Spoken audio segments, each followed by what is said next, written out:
संस्कृति विश्व प्रतिष्ठान विश्व संस्कृति अभियान सुसंस्कृत विचारಗಳ ತಾಣ संस्कृति विश्व प्रतिष्ठान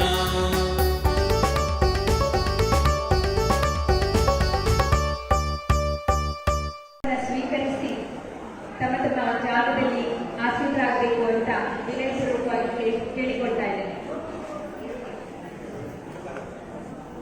ಸಭಾಂಗಣದ ಹೊರಗಿರುವವರೆಲ್ಲರೂ ಒಳಗೆ ಬಂದು ಉಪಹಾರವನ್ನು ಸ್ವೀಕರಿಸಿ ಜಾಗದಲ್ಲಿ ಆಸೀನರಾಗಬೇಕು. ಇನ್ನು ಕೆಲವೇ ನಿಮಿಷಗಳಲ್ಲಿ ಸಭಾ ಕಾರ್ಯಕ್ರಮ ನಡೆಯುತ್ತಿದೆ.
ಸಭಾಂಗಣದ ಹೊರಗಿರುವವರೆಲ್ಲರೂ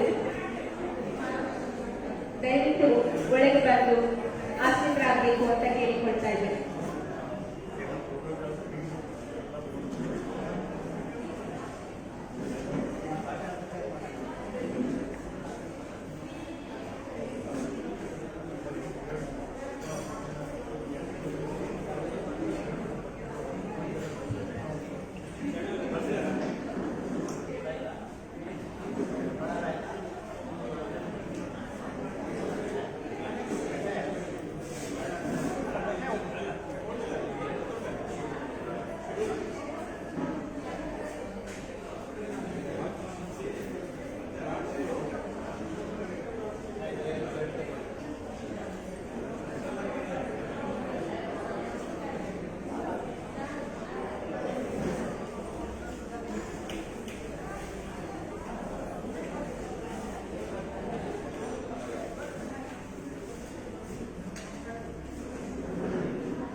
ಬದುಕಲು ಶಿಕ್ಷಣ ಬೇಕು, ಬಾಳಬೇಕಾದರೆ ಸಂಸ್ಕೃತಿ ಬೇಕು.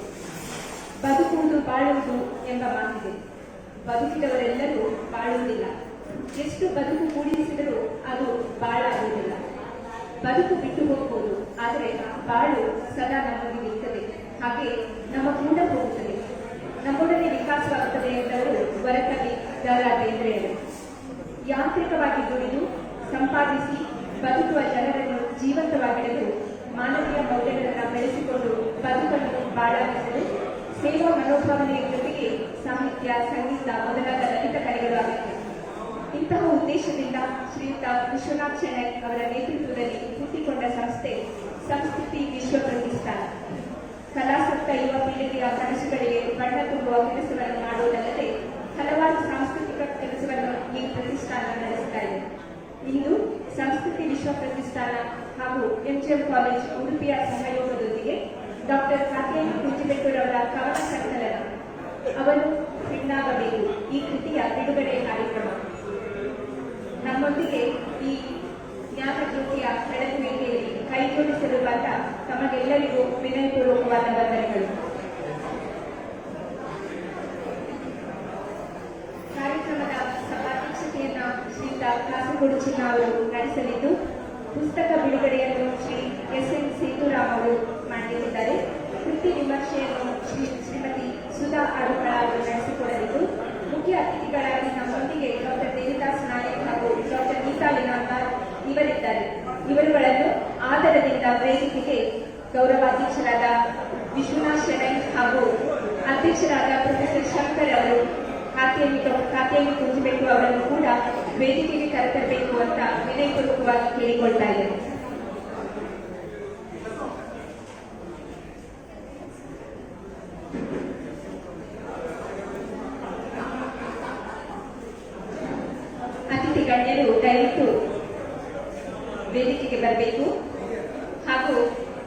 ಹಿಂಭಾಗದಲ್ಲಿ ನಿಂತ ಎಲ್ಲ ಕಲಾಸಕ್ತರು ಉಪಹಾರದ ತಟ್ಟೆಯೊಂದಿಗೆ ಆಸನವನ್ನು ಸ್ವೀಕರಿಸಬೇಕು ಅಂತ ಕೇಳಿಕೊಳ್ತೇನೆ.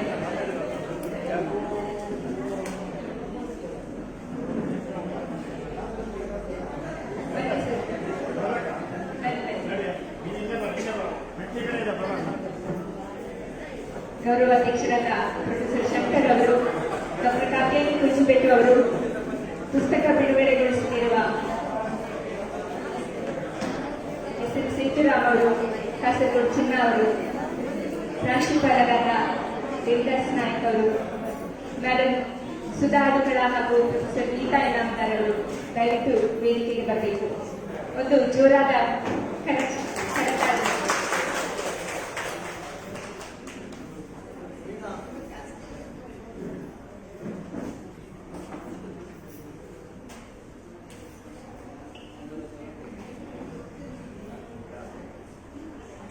ಜ್ಯೋತಿ ತಾ ಬೆಳಗಿ ಜಗಕ್ಕೆ ಬೆಳಕು ಕೊಡುವಂತೆ, ಜ್ಯೋತಿಯಿಂದಲೇ ನೇತ್ರ ರಾತ್ರಿಗಳು ಕಾಂಬಂತೆ. ಇದು ಸರ್ವಜ್ಞನ ವಚನ. ತಮ್ಮ ತಮ್ಮ ಕ್ಷೇತ್ರದಲ್ಲಿ ಜ್ಯೋತಿ ಹಂತದಲ್ಲಿ ಬೆಳಗುತ್ತಿರುವ ವೇದಿಕೆಯಲ್ಲಿರುವ ಎಲ್ಲರಿಗೂ ಶಿರವಾಗಿ ನಮಿಸುತ್ತಾ ಪ್ರಾರ್ಥನೆಗಾಗಿ ಕುಮಾರಿ ಲಹರಿ ಅವರನ್ನ ವೇದಿಕೆಗೆ ಆಹ್ವಾನಿಸ್ತಾ ಇದ್ದೇವೆ.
ಧನ್ಯವಾದಗಳು ಲಹರಿ. ಸುಂದರವಾಗಿ ಗೀತೆಯನ್ನ ಹಾಡಿ ಕಾರ್ಯಕ್ರಮದ ಶುಭಾರಂಭವನ್ನು ಮಾಡಿದ್ದಕ್ಕೆ ಜೋರಾದ ಚಪ್ಪಾಳೆಗಳು. ನಮ್ಮೂರು ಉಡುಪಿ ಮಲ್ಲಿಗೆಯ ಕಂಪಿಗೆ ಹೆಸರುವಾಸಿ. ಹಾಗೆಯೇ ತನ್ನ ಮಾತಿನಿಂದಲೇ ಮಲ್ಲಿಗೆಯ ಕಂಪನ ಹರಡಿ ಇತ್ತೀಚೆಗೆ ಹೆಬ್ರಿಯಲ್ಲಿ ನಡೆದ ಉಡುಪಿಯ ಜಿಲ್ಲಾ ಕನ್ನಡ ಸಾಹಿತ್ಯ ಪರಿಷತ್ನ ಸಮ್ಮೇಳನದ ಅಧ್ಯಕ್ಷೆಯಾಗಿದ್ದು ಸಂಸ್ಕೃತಿ ವಿಶ್ವ ಪ್ರತಿಷ್ಠಾನದ ಉಪಾಧ್ಯಕ್ಷರು ಆಗಿದ್ದ ಪ್ರೀತಿಯ ಸಂಧ್ಯಾ ಶೆಣೈ ಅವರಿಂದ ಇದೀಗ ಸ್ವಾಗತ.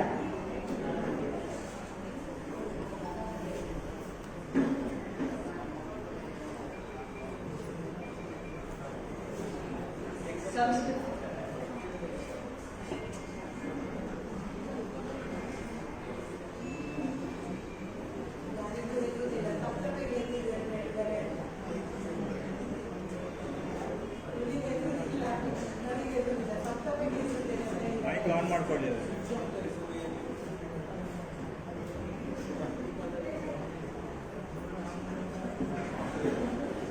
ಸಂಸ್ಕೃತಿ ವಿಶ್ವ ಪ್ರತಿಷ್ಠಾನ ಉಡುಪಿ ಹಾಗೂ MGM ಕಾಲೇಜಿನ ಸಹಯೋಗದೊಂದಿಗೆ ಇಂದು ಈ ಸಭೆಯಲ್ಲಿ ನಡೆಯುತ್ತಿರುವ ಪುಸ್ತಕ ಬಿಡುಗಡೆ ಕಾತ್ಯಾಯಿನಿ ಅತ್ಯಂತ ಪ್ರಸಿದ್ಧ ಸಾಹಿತಿ ಹಾಗೂ ಹಲವಾರು ಪ್ರಶಸ್ತಿಗೆ ಭಾಜನರಾದವರಾದಂತಹ ನನ್ನ ಪ್ರೀತಿಯ ತಂಗಿ, ಇವರ ಈ ಪುಸ್ತಕ ಬಿಡುಗಡೆಗೆ ಕಾರ್ಯಕ್ರಮಕ್ಕೆ ಸಾಕ್ಷೀಭೂತರಾಗಲು ಬಂದಂತಹ ತಮ್ಮೆಲ್ಲರಿಗೂ ಪ್ರೀತಿಯ ಸುಸ್ವಾಗತ.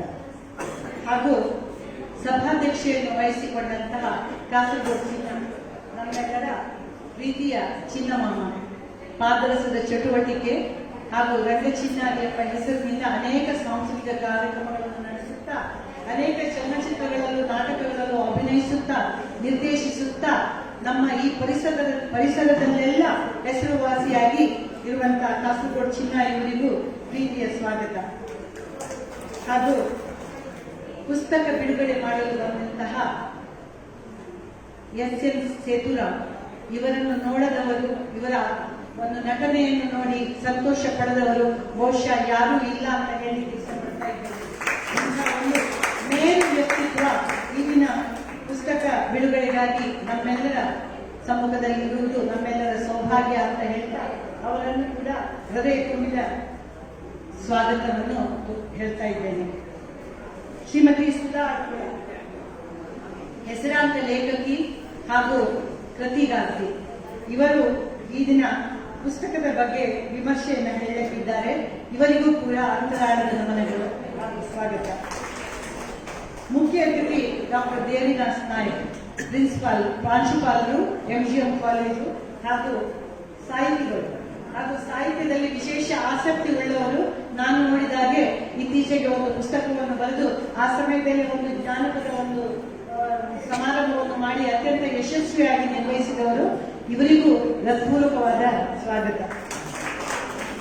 ಡಾಕ್ಟರ್ ಇನಾಮ್ದಾರ್, ಇವರು ಕೂಡ ಅತ್ಯಂತ ಸಾಹಿತ್ಯಾಸಕ್ತರು ಹಾಗೂ ಸಾಹಿತಿಗಳು.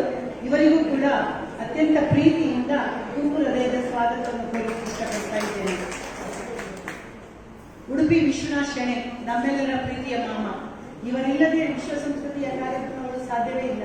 ಇಂಥದ್ರಲ್ಲಿ ಇವರು ನಮ್ಮೆಲ್ಲರಿಗೂ ಇವತ್ತು ಪ್ರೀತಿಯಿಂದ ಆಶೀರ್ವದಿಸಲು ವೇದಿಕೆಯ ಮೇಲೆ ಕೂತ್ಕೊಂಡು ನಮ್ಮೆಲ್ಲರ ಕಾರ್ಯಕ್ರಮಗಳನ್ನು ವೀಕ್ಷಿಸ್ತಾ ಇದ್ದಾರೆ. ಇವರಿಗೂ ಕೂಡ ನಿಮ್ಮೆಲ್ಲರ ಪರವಾಗಿ ಪ್ರೀತಿಯ ಸುಸ್ವಾಗತ. ಪ್ರೊಫೆಸರ್ ಶಂಕರ್, ಇವರು ಅಧ್ಯಕ್ಷರು ವಿಶ್ವ ಸಂಸ್ಕೃತಿ ಪ್ರತಿಷ್ಠಾನ. ಇವರು ಈ ಕಾರ್ಯಕ್ರಮಕ್ಕೆ ಸಾಕ್ಷಿಯಾಗಲು ವೇದಿಕೆಯಲ್ಲಿ ಅಲಂಕರಿಸಿದ್ದಾರೆ. ಇವರಿಗೂ ಕೂಡ ನಿಮ್ಮೆಲ್ಲರ ಪರವಾಗಿ ಹೃತ್ಪೂರ್ವಕ ಸ್ವಾಗತ. ಹಾಗೂ ಈ ಕಾರ್ಯಕ್ರಮವನ್ನು ವೀಕ್ಷಿಸಲು ಸರಿಯಾದ ಸಮಯಕ್ಕೆ ಬಂದು ಇಲ್ಲಿ ತಮ್ಮ ಸ್ಥಾನವನ್ನು ಅಲಂಕರಿಸಿರುವಂತಹ ತಮ್ಮೆಲ್ಲರಿಗೂ ಪ್ರೀತಿಯ ಸ್ವಾಗತ, ಸುಸ್ವಾಗತ.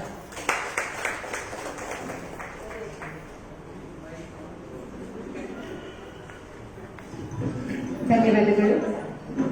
ಮೃದು ವಚನಗಳೇ ಸಕಲ ಜಪಗಳಯ್ಯ, ಮೃದು ವಚನಗಳೇ ಸಕಲ ತಪಗಳಯ್ಯ ಅಂತ ಹೇಳ್ತಾರೆ. ತಮ್ಮ ಮೃದು ಮಾತಿನಿಂದ ಎಲ್ಲರನ್ನ ಸ್ವಾಗತಿಸಿದ ಸಂಧ್ಯಾ ಶೆಣೈ ಅವರಿಗೂ ಸ್ವಾಗತವನ್ನ ಕೋರ್ತಾ, ಇಲ್ಲಿ ವೇದಿಕೆಯ ಎದುರು ಉಪಸ್ಥಿತರಾದ ಎಲ್ಲ ಹಿರಿಯರು, ಮುಖ್ಯವಾಗಿ KP ರಾಯರಿರ್ಬೋದು, ಕೂಗೋರ್ ಅವರಿರ್ಬೋದು ಹಾಗೂ ಮಾಧ್ಯಮ ಮಿತ್ರರು ಎಲ್ಲರಿಗೂ ಸಹ ಒಂದೇ ಮಾತಿನಲ್ಲಿ ಸ್ವಾಗತವನ್ನ ಕೋರ್ತಾ, ಇದೀಗ ಬಂದ ಅತಿಥಿಗಳಿಗೆ ಇಂದಿನ ಸಭಾಧ್ಯಕ್ಷತೆಯನ್ನ ವಹಿಸಲಿಕ್ಕಿರುವ ಶ್ರೀಯುತ ಕಾಸರಗೋಡು ಚಿನ್ನ ಅವರಿಗೆ ನಮ್ಮ ಸಂಸ್ಕೃತಿ ವಿಶ್ವ ಪ್ರತಿಷ್ಠಾನದ ಉಪಾಧ್ಯಕ್ಷರಾದ ನಾಗರಾಜ್ ಹೆಬ್ಬಾರ್ ಅವರು ಬಂದು ಪ್ರೀತಿಪೂರ್ವಕ ಕಾಣಿಕೆಯನ್ನು ಕೊಟ್ಟು ಸ್ವಾಗತಿಸಬೇಕು ಅಂತ ಕೇಳಿಕೊಳ್ತಾ ಇದ್ದೇನೆ.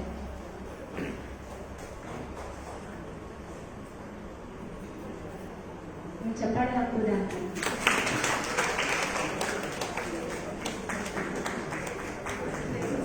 ಹಿರಿಯ ನಾಟಕಕಾರರು, ಉತ್ತಮ ವಾಗ್ಮಿ ಶ್ರೀ ಎಸ್.ಎನ್. ಸಿದ್ದರಾಮ್ ಅವರು ನಮ್ಮೊಂದಿಗಿದ್ದಾರೆ. ಅವರಿಗೆ ಗೀತಂ ಗಿರೀಶ್ ಅವರು ವೇದಿಕೆಗೆ ಬಂದು ಆದರಪೂರ್ವಕವಾದ ಕಾಣಿಕೆಯನ್ನು ಕೊಟ್ಟು ಸ್ವಾಗತಿಸಬೇಕು ಅಂತ ಕೇಳಿಕೊಳ್ತೇನೆ.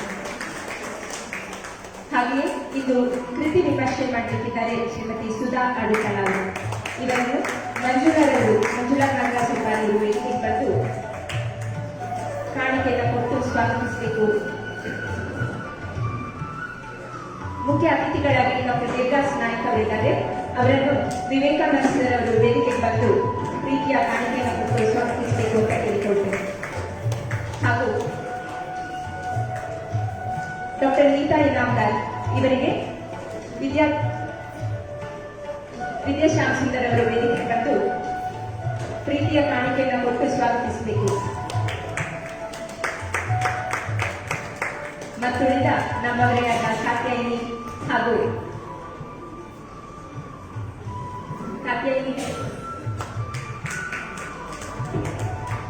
ನಮ್ಮದೇ ಕೂಸಾದ ಭಾವನಾ ಹೂವನ್ನು ಕೊಟ್ಟು ಸ್ವಾಗತಿಸಬೇಕು. ಅದೇ ರೀತಿ ಪ್ರೊಫೆಸರ್ ಶಂಕರ್ ಅವರಿಗೆ ಲಕ್ಷ್ಮಿ,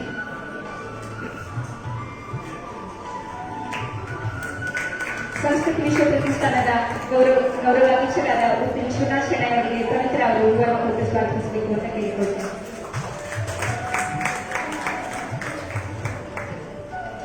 ಧನ್ಯವಾದಗಳು. ಇಂದು ನಾವಿರುವ ಕಾರ್ಯಕ್ರಮ ಡಾಕ್ಟರ್ ಕಾತ್ಯಾಯಿನಿ ಕುಂಚಿಬೆಟ್ಟು ಅವರ ಕವನ ಸಂಕಲನ ಅವನು ಹೆಣ್ಣಾಗಬೇಕು ಈ ಕೃತಿಯ ಬಿಡುಗಡೆ. ಇದೀಗ ಬೀದಿ ನಾಟಕ ನಡೆದು ನೀವು ಅದನ್ನೆಲ್ಲ ವೀಕ್ಷಿಸಿದ್ದೀರಿ. ಬಹುಶಃ ಕಾತ್ಯಾಯಿನಿ ಕುಂಚಿಬೆಟ್ಟು ನಮ್ಮ ಊರಿನವರೇ, ನಮ್ಮ ಎದುರೇ ಇರುವ ಪ್ರತಿಭೆ. ಬಹುಶಃ ಅವರಿಗೆ ವರ್ಣಿಸಲಿಕ್ಕೆ ಮಾತುಗಳು ಬೇಕಾಗಿಲ್ಲ, ಯಾಕಂದ್ರೆ ಎಲ್ಲರಿಗೂ ನಮಗೆ ಗೊತ್ತಿದೆ. ಕಳೆದ ತಿಂಗಳು 2 ತಿಂಗಳ ಮೊದಲೇ ನಾವು ಯೋಜನಾ ನೂತನ ರವೀಂದ್ರ ಕಲಾಮಂಟಪದಲ್ಲಿ ಅವರ 11 ಪುಸ್ತಕಗಳ ಲೋಕಾರ್ಪಣೆ ಕಾರ್ಯಕ್ರಮವನ್ನ ನಾವು ನೋಡಿದ್ದೇವೆ. ಆ ಆನಂದದಲ್ಲಿ ನಾವು ಸಹ ಭಾಗಿಯಾಗಿದ್ದೇವೆ. ಆದರೂ ಸಹ ಒಂದೆರಡು ಮಾತಿನಲ್ಲಿ ಅವರ ಕಿರು ಪರಿಚಯ ಮಾಡಿಕೊಡ್ಲಿಕ್ಕೆ ಇಷ್ಟಪಡ್ತೇನೆ.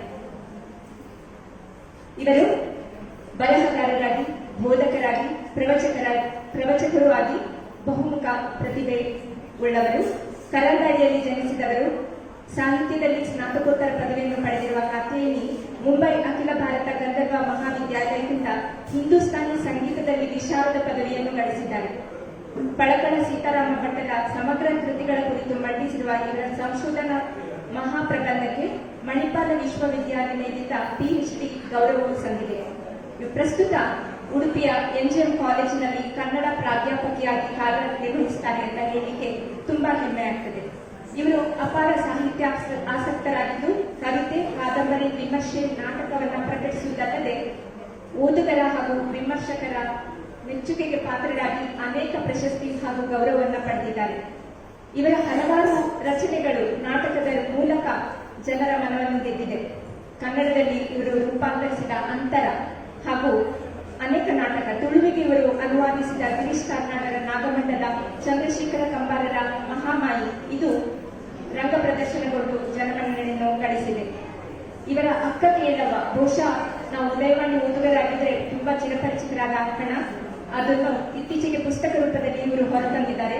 ಅದಲ್ಲದೆ ಕಾಯ ಕಾವ್ಯ, ಮೊಗ್ಗಿನ ಮಾತು, ತೊಗಲುಗೊಂಬೆ, ಪಗಡೆ ಹಾಸು, ಬಹುಶಃ ನಾನು ಹೇಳ್ತಾ ಹೋದ್ರೆ ತುಂಬಾ ಹೊತ್ತು ಇವರು ಬರೆದಿದ್ದ ಕಥೆ, ಕಾದಂಬರಿಗಳು, ನಾಟಕಗಳು ಇದರದ್ದೇ ಒಂದು ಪಟ್ಟಿಯನ್ನೇ ಓದಬಹುದು ಅಂತ ಅನಿಸ್ತದೆ. ಇವರು ತುಳು ಕಾದಂಬರಿ ಕರ್ಪ ಕತ್ತಲೆಗೆ ತುಳುಕೂಟ ಉಡುಪಿಯ ಪಣ್ಯಾಡಿ ಪ್ರಶಸ್ತಿ, ಕನ್ನಡ ಕಾದಂಬರಿ ತೊಗಲುಗೊಂಬೆಗೆ ಮಲ್ಲಿಕಾ ಪ್ರಶಸ್ತಿ, ಯುವ ವರ್ತಮಾನ ಪ್ರಶಸ್ತಿ, 10 ಹಲವಾರು ಪ್ರಶಸ್ತಿಗಳು ಅರ್ಹವಾಗಿ ಇವರನ್ನ ಹುಡುಕಿಕೊಂಡು ಬಂದಿದೆ ಅಂತ ಹೇಳಲಿಕ್ಕೆ ತುಂಬಾ ಹೆಮ್ಮೆ ಆಗ್ತದೆ. ಕೇಂದ್ರ ಸಾಹಿತ್ಯ ಅಕಾಡೆಮಿಯ ದಕ್ಷಿಣ ಈಶಾನ್ಯ ಭಾರತದ ಬಹುಭಾಷಾ ಕವಿಗೋಷ್ಠಿಯಲ್ಲಿ ಭಾರತೀಯ ಕಾವ್ಯೋತ್ಸವ ಇದರಲ್ಲಿ ಕನ್ನಡವನ್ನು ಇವರು ಪ್ರತಿನಿಧಿಸುತ್ತಾರೆ ಅಂತ ಹೇಳಲಿಕ್ಕೆ ತುಂಬಾ ಹೆಮ್ಮೆ ಆಗ್ತದೆ.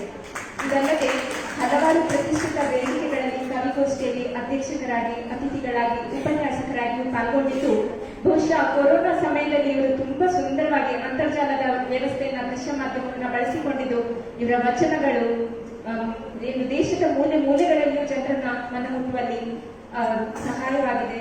ಇಂತಹ ಕೆಲಸಗಳು ಇನ್ನಷ್ಟು ನಡೀಲಿ ಇದರಿಂದ ಅಂತ ಹೇಳ್ತಾ ಇಂದು ಅವರ ಕೃತಿ ಬಿಡುಗಡೆಯ ಸಮಯ.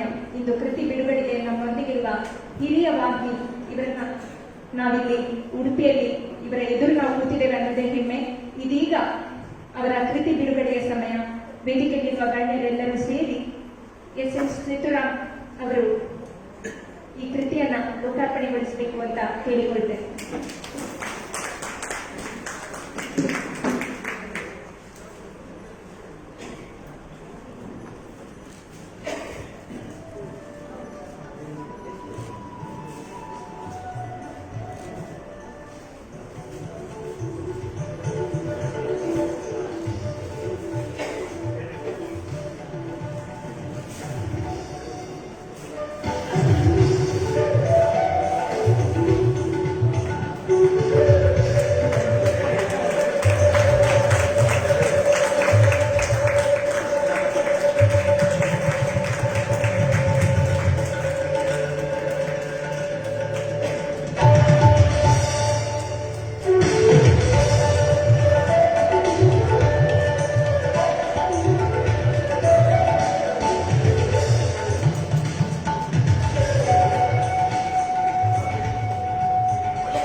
ಈ ಕೃತಿಯ ಬಗ್ಗೆ ಮಾತಾಡಲಿಕ್ಕಿದ್ದಾರೆ ಶ್ರೀಮತಿ ಸುಧಾ ಅಡುಗಳರವರು. ಅವರದೊಂದು ಕಿರು ಪರಿಚಯಕ್ಕಾಗಿ ನಾನು ನನ್ನ ಪೇಟ್ಕರ್ ಅವರನ್ನ ವೇದಿಕೆ ಕರೀತಾ ಇದ್ದೇನೆ.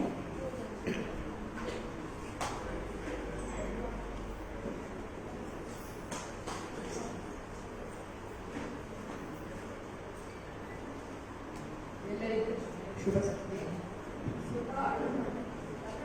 ಗಣಿತ ಹದಿಹರೆಯದ ಮಕ್ಕಳ ತರಬೇತಿಯಲ್ಲಿ ರಾಜ್ಯ ಸಂಪನ್ಮೂಲ ವ್ಯಕ್ತಿಯಾಗಿ ಕೆಲಸ ನಿರ್ವಹಣೆ.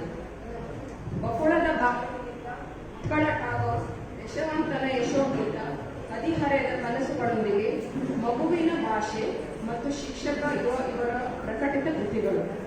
ಹಲವಾರು ಪ್ರಶಸ್ತಿಗಳು ಇವರನ್ನು ಅಲಂಕರಿಸಿದ್ದು, ಅದರಲ್ಲಿ ಕೆಲವು ಮಕ್ಕಳ ಚಂದ್ರ ಪ್ರಶಸ್ತಿ, ಅಮ್ಮ ಪ್ರಶಸ್ತಿ, ಕರ್ನಾಟಕ ಸಾಹಿತ್ಯ ಪ್ರಶಸ್ತಿ ಸಂದಿವೆ.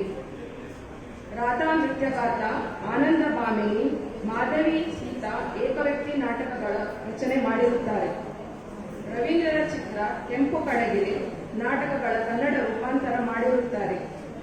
ನಾರಸಿಂಹ ನೃತ್ಯ ರೂಪಕ, ಮಕ್ಕಳ ರಾಮಾಯಣ, ಕನಕ ಕೃಷ್ಣ, ಮರ ಮತ್ತು ಮನುಷ್ಯ, ಬ್ರಹ್ಮ ರಾಕ್ಷಸ ಹೇಳಿದ ಕಥೆ, ಕಥಾಕಣಜ ಮೊದಲಾದ ನಾಟಕಗಳ ರಚನೆ ಮಾಡಿರುತ್ತಾರೆ. ಈಗ ಬಾಲಕಿಯರ ಪದವಿ ಪೂರ್ವ ಕಾಲೇಜಿನಲ್ಲಿ ಗಣಿತ ಉಪನ್ಯಾಸಕಿಯಾಗಿ ಕಾರ್ಯನಿರ್ವಹಿಸುತ್ತಿದ್ದಾರೆ. ಧನ್ಯವಾದಗಳು. ಬಹುಶಃ ಸುಧಾ ಮೇಡಮ್ ಅವರನ್ನ ನೋಡುವಾಗ ತುಂಬಾ ಸರಳ ವ್ಯಕ್ತಿತ್ವ. ಅವರು ಈಗ ನಾವು ನಾರಸಿಂಹ ಅಥವಾ ನೃತ್ಯಗಾತ, ರಾಧಾ ಇದನ್ನೆಲ್ಲ ನೋಡಿ ಅವರನ್ನು ನೋಡಿದ್ರೆ ಬಹುಶಃ ನಮ್ಗೆ ಇನ್ನೊಂದು ಬೇರೆ ತರ ಕಾಣ್ತಾರೆ. ನಾವೆಲ್ಲರೂ ಅವರ ನಾರಸಿಂಹ ಇಲ್ಲಿ ನೃತ್ಯ ನಿಕೇತನ ಕೊಡೂರವರ ಮಾಡಿದ ನಾರಸಿಂಹ ಒಂದು ಸಾಂಸ್ಕೃತಿಕ ಲೋಕಕ್ಕೆ ಒಂದು ದೊಡ್ಡ ಕೊಡುಗೆ ಅದು. ಅದನ್ನ ರಚಿಸಿದವರು ಇವರು ಅಂತ ಆ ಕಣ್ಣಿಂದ ನೋಡುವಾಗ ನಮ್ಗೆ ಅವರು ಏರಿದ ಎತ್ತರ, ನಿಜವಾಗಿ ಅವರು ಇರುವ ಸರಳತೆ, ಬಹುಶಃ ಒಂದು ಮೇರು ಪರ್ವತದ ವರ್ಣನೆ ಇನ್ನೊಂದು ಮೇರು ಪರ್ವತವೇ ಮಾಡಬೇಕು ಅಂತ ಅನಿಸ್ತದೆ. ಹಾಗೆ ಸಾಕತ್ತೆ. ಈಗ ಸುಧಾ ಅವರ ಮಾತುಗಳು.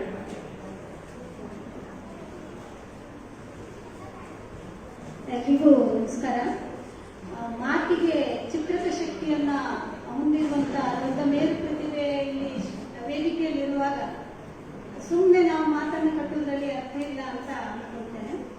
ವೇದಿಕೆಯ ಮೇಲೆ ಇರುವಂತಹ ಎಲ್ಲ ಹಿರಿಯರಿಗೆ ಶಿರವಾಗಿ ನಮಿಸ್ತಾ, ಎದುರು ಕೂಡ ನಾನು ಅಪಾರವಾಗಿ ಗೌರವಿಸುವಂತಹ ಅನೇಕ ಹಿರಿಯರಿದ್ದೀರಿ ಮತ್ತು ನನ್ನ ಸ್ನೇಹಿತರಿದ್ದೀರಿ, ಎಲ್ರಿಗೂ ಕೂಡ ವಂದಿಸ್ತಾ, ಅವನು ಹೆಣ್ಣಾಗಬೇಕು ಅನ್ನುವ ಕೃತಿಯ ಬಗ್ಗೆ ಮಾತಾಡಲಿಕ್ಕೆ ಇಷ್ಟಪಡ್ತೇನೆ.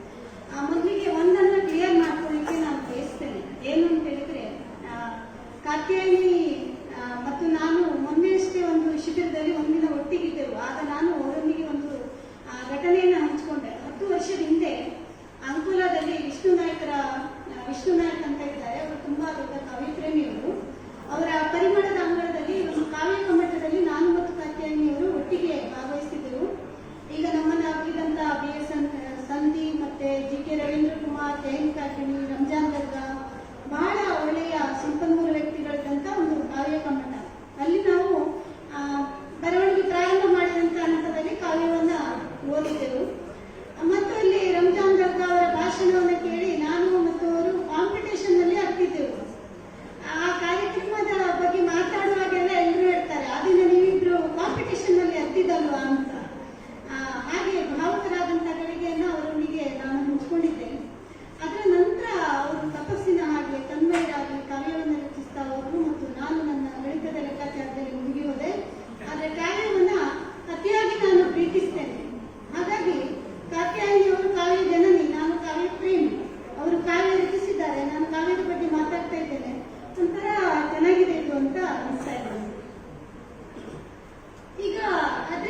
ಬೆನ್ನುಡಿಯನ್ನು ಬರೆದಿದ್ದಾರೆ. ಹಾಗಾಗಿ ಇದೊಂಥರ ಸಮಗ್ರವಾಗಿರುವಂತ ಸಂಕಲನ ಅಂತ ನನಗೆ ಅದನ್ನು ಎತ್ಕೊಳ್ಳುವಾಗ ಅನಿಸಿತು. ಮುಂದೆ ಈ ಕವನ ಸಂಕಲನವನ್ನು ನಾನು ಓದ್ತಾ ಹೋದಾಗೆ ನನಗೆ 2 ರೀತಿಯ ವಿಚಾರಗಳು ಅದರಲ್ಲಿ ಮೂಡಿ ಬಂತು. ಅದನ್ನಷ್ಟೇ ನಿಮ್ಮೊಟ್ಟಿಗೆ ಹಂಚ್ಕೊಳ್ತೇನೆ. ತುಂಬ ಓದುವುದಿಲ್ಲ, ಯಾವುದೇ ಭಯ ಬೇಡ. ಮೊದಲನೇದು, ಅವನು ಹೆಣ್ಣಾಗಬೇಕು ಅಂತ ಒಂದು ತಲೆಬರಹವನ್ನ ಈ ಪುಸ್ತಕಕ್ಕೆ ಹೆಸರನ್ನು ಕೊಟ್ಟಿದ್ದಾರೆ.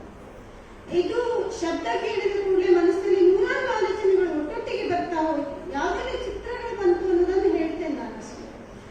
ನ್ಯೂಜಿಲೆಂಡ್ನ ಪ್ರಧಾನಿ ಇದ್ದಾರೆ ಜಸಿಂದಾ ಅಂತ, ಅವರು ಸೆಷನ್ ನಲ್ಲಿ ಮಗುವಿಗೆ ಹಾಲು ಉಡಿಸ್ತಾ ಸೆಷನ್ ಅನ್ನ ನಡೆಸಿಕೊಟ್ರು. ಒಂದು ಒಳ್ಳೆಯ ಹೆಜ್ಜೆ ಅದು. ಮಗುವಿಗೆ ಹಾಲು ಉಡಿಸ್ತಾ ನಮ್ಮ ವಿಧಾನಸಭೆಯ ಏನು ಸೆಷನ್ ಇದೆ ಅಲ್ಲ ಅದನ್ನು ನಡೆಸಿದ್ರು.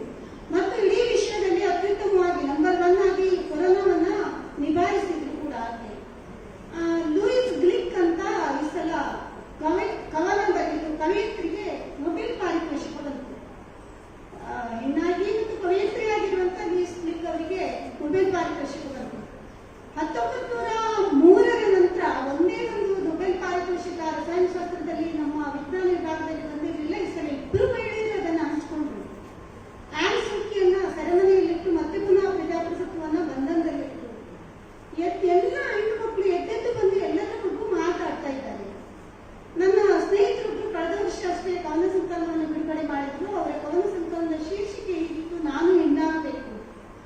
ವೈದೇಹಿ ಅಂತ ಹಿರಿಯ ಸಾಹಿತಿಗಳು ಮಾತೆತ್ತಿದ್ರೆ ಹೇಳ್ತಾರೆ, ಹೆಣ್ಣು ಬೇಕು, ಹೆಣ್ಣು ಮನಸ್ಸು ಬೇಕು, ಹೆಣ್ಣಾಗಬೇಕು. ಇಲ್ಲಿ ನೋಡಿದ್ರೆ ಕಾತ್ಯಾಯನಿಯವರು ಬರೀತಾರೆ, ಅವನು ಹೆಣ್ಣಾಗಬೇಕು. ಹಾಗಿದ್ರೆ ಎಂತ ಕಥೆ ಇದು? ಎಲ್ಲರೂ ಹೆಣ್ಣಾಗುದು ಯಾಕೆ? ಈ ಕವಯಿತ್ರಿ ಯಾವ ಹೆಣ್ಣಿನ ಬಗ್ಗೆ ಹೇಳ್ತಾ ಇದ್ದಾರೆ? ಅವರು ಹೀಗೆ ಹೇಳ್ತಾ ಇದ್ದಾರೆ, ಹೆಣ್ಣು ಯಾರಾಗಬೇಕು ಅಂತ. ತುಂಬಾ ಆಸಕ್ತಿದಾಯಕವಾದಂತ ವಿಷಯ ಅದು. ಅವರು ಹೆಣ್ಣು ಯಾರಾಗಬೇಕು ಅಂತ ಹೇಳ್ತಾರೆ. ಕ್ಯಾಲೆಂಡರ್ ನಲ್ಲಿ ಚಂದಾವರಿಯ ಮೇಲೆ ನಗುತ್ತಾ ಕುಳಿತ ಆ ಹಣ್ಣು ಮುಖ ಬ್ರಹ್ಮನನ್ನು ಜುಟ್ಟು ಎಳೆದು ನೆಲಕ್ಕೆ ತಪ್ಪಿ ನಾನು ಮಂತ್ರದಂಡದಿಂದ ಹೊಡೆದು ಹೆಣ್ಣು ಶಿಶು ಮಾಡಲು ತಿಳಿಸುತ್ತಾನೆ. ಆ ಮಂತ್ರದಂಡ ಸಿಕ್ಕಿದ್ರೆ ನಮ್ಗೆಲ್ಲ ಒಂಚೂರು ಹಾಗಾಗಿ ಕೊಡಿ. ಆ ಕಮಲದಲ್ಲಿ ಚಂದಾವರಿಯ ಮೇಲೆ ಕುಳಿತ ಬ್ರಹ್ಮನನ್ನು ಹೊಡೆದು ಹೆಣ್ಣು ಮಾಡಬೇಕು ಅಂದ್ರೆ ನಮಗೆ ಆಶ್ಚರ್ಯ ಆಗ್ತಿಲ್ಲ. ಹೆಣ್ಣು ಶಿಶು ಮಾಡಬೇಕು ಅಂತ ಹೇಳ್ತಾರೆ. ಶಿಶು ಮಾತ್ರ ಮತ್ತೆ ಪುನಃ ಕಲೀಲಿಕ್ಕೆ ಸಾಧ್ಯ. ನಾವು ಕಲ್ತದ್ದೆಲ್ಲ ತಪ್ಪಾಗಿದೆ. ಇಂದು ಸಮಾಜ ಕಲ್ತಾ ಇರುವುದು ತಪ್ಪಾಗಿದೆ. ಅದಕ್ಕೆ ಈ ಕವಯಿತ್ರಿ ಏನ್ ಹೇಳ್ತಾರೆ ಅಂತ ಹೇಳಿದ್ರೆ, ಹಣ್ಣು ಮುದುಕ ನಮ್ಮ ಮನಸ್ಸಿನೊಳಗೆಲ್ಲ ಒಂದು ಮುಖ ಕುತ್ಕೊಂಡ್ಬಿಟ್ಟಿದ್ದಾನೆ. ಅವನದ್ದೇ ಆ ಕಥೆಯನ್ನು ಹೇಳ್ತಾ ಇದ್ದಾನೆ. ನನಗೆ ಆಗ್ತಾ ಇಲ್ಲ ಅದು.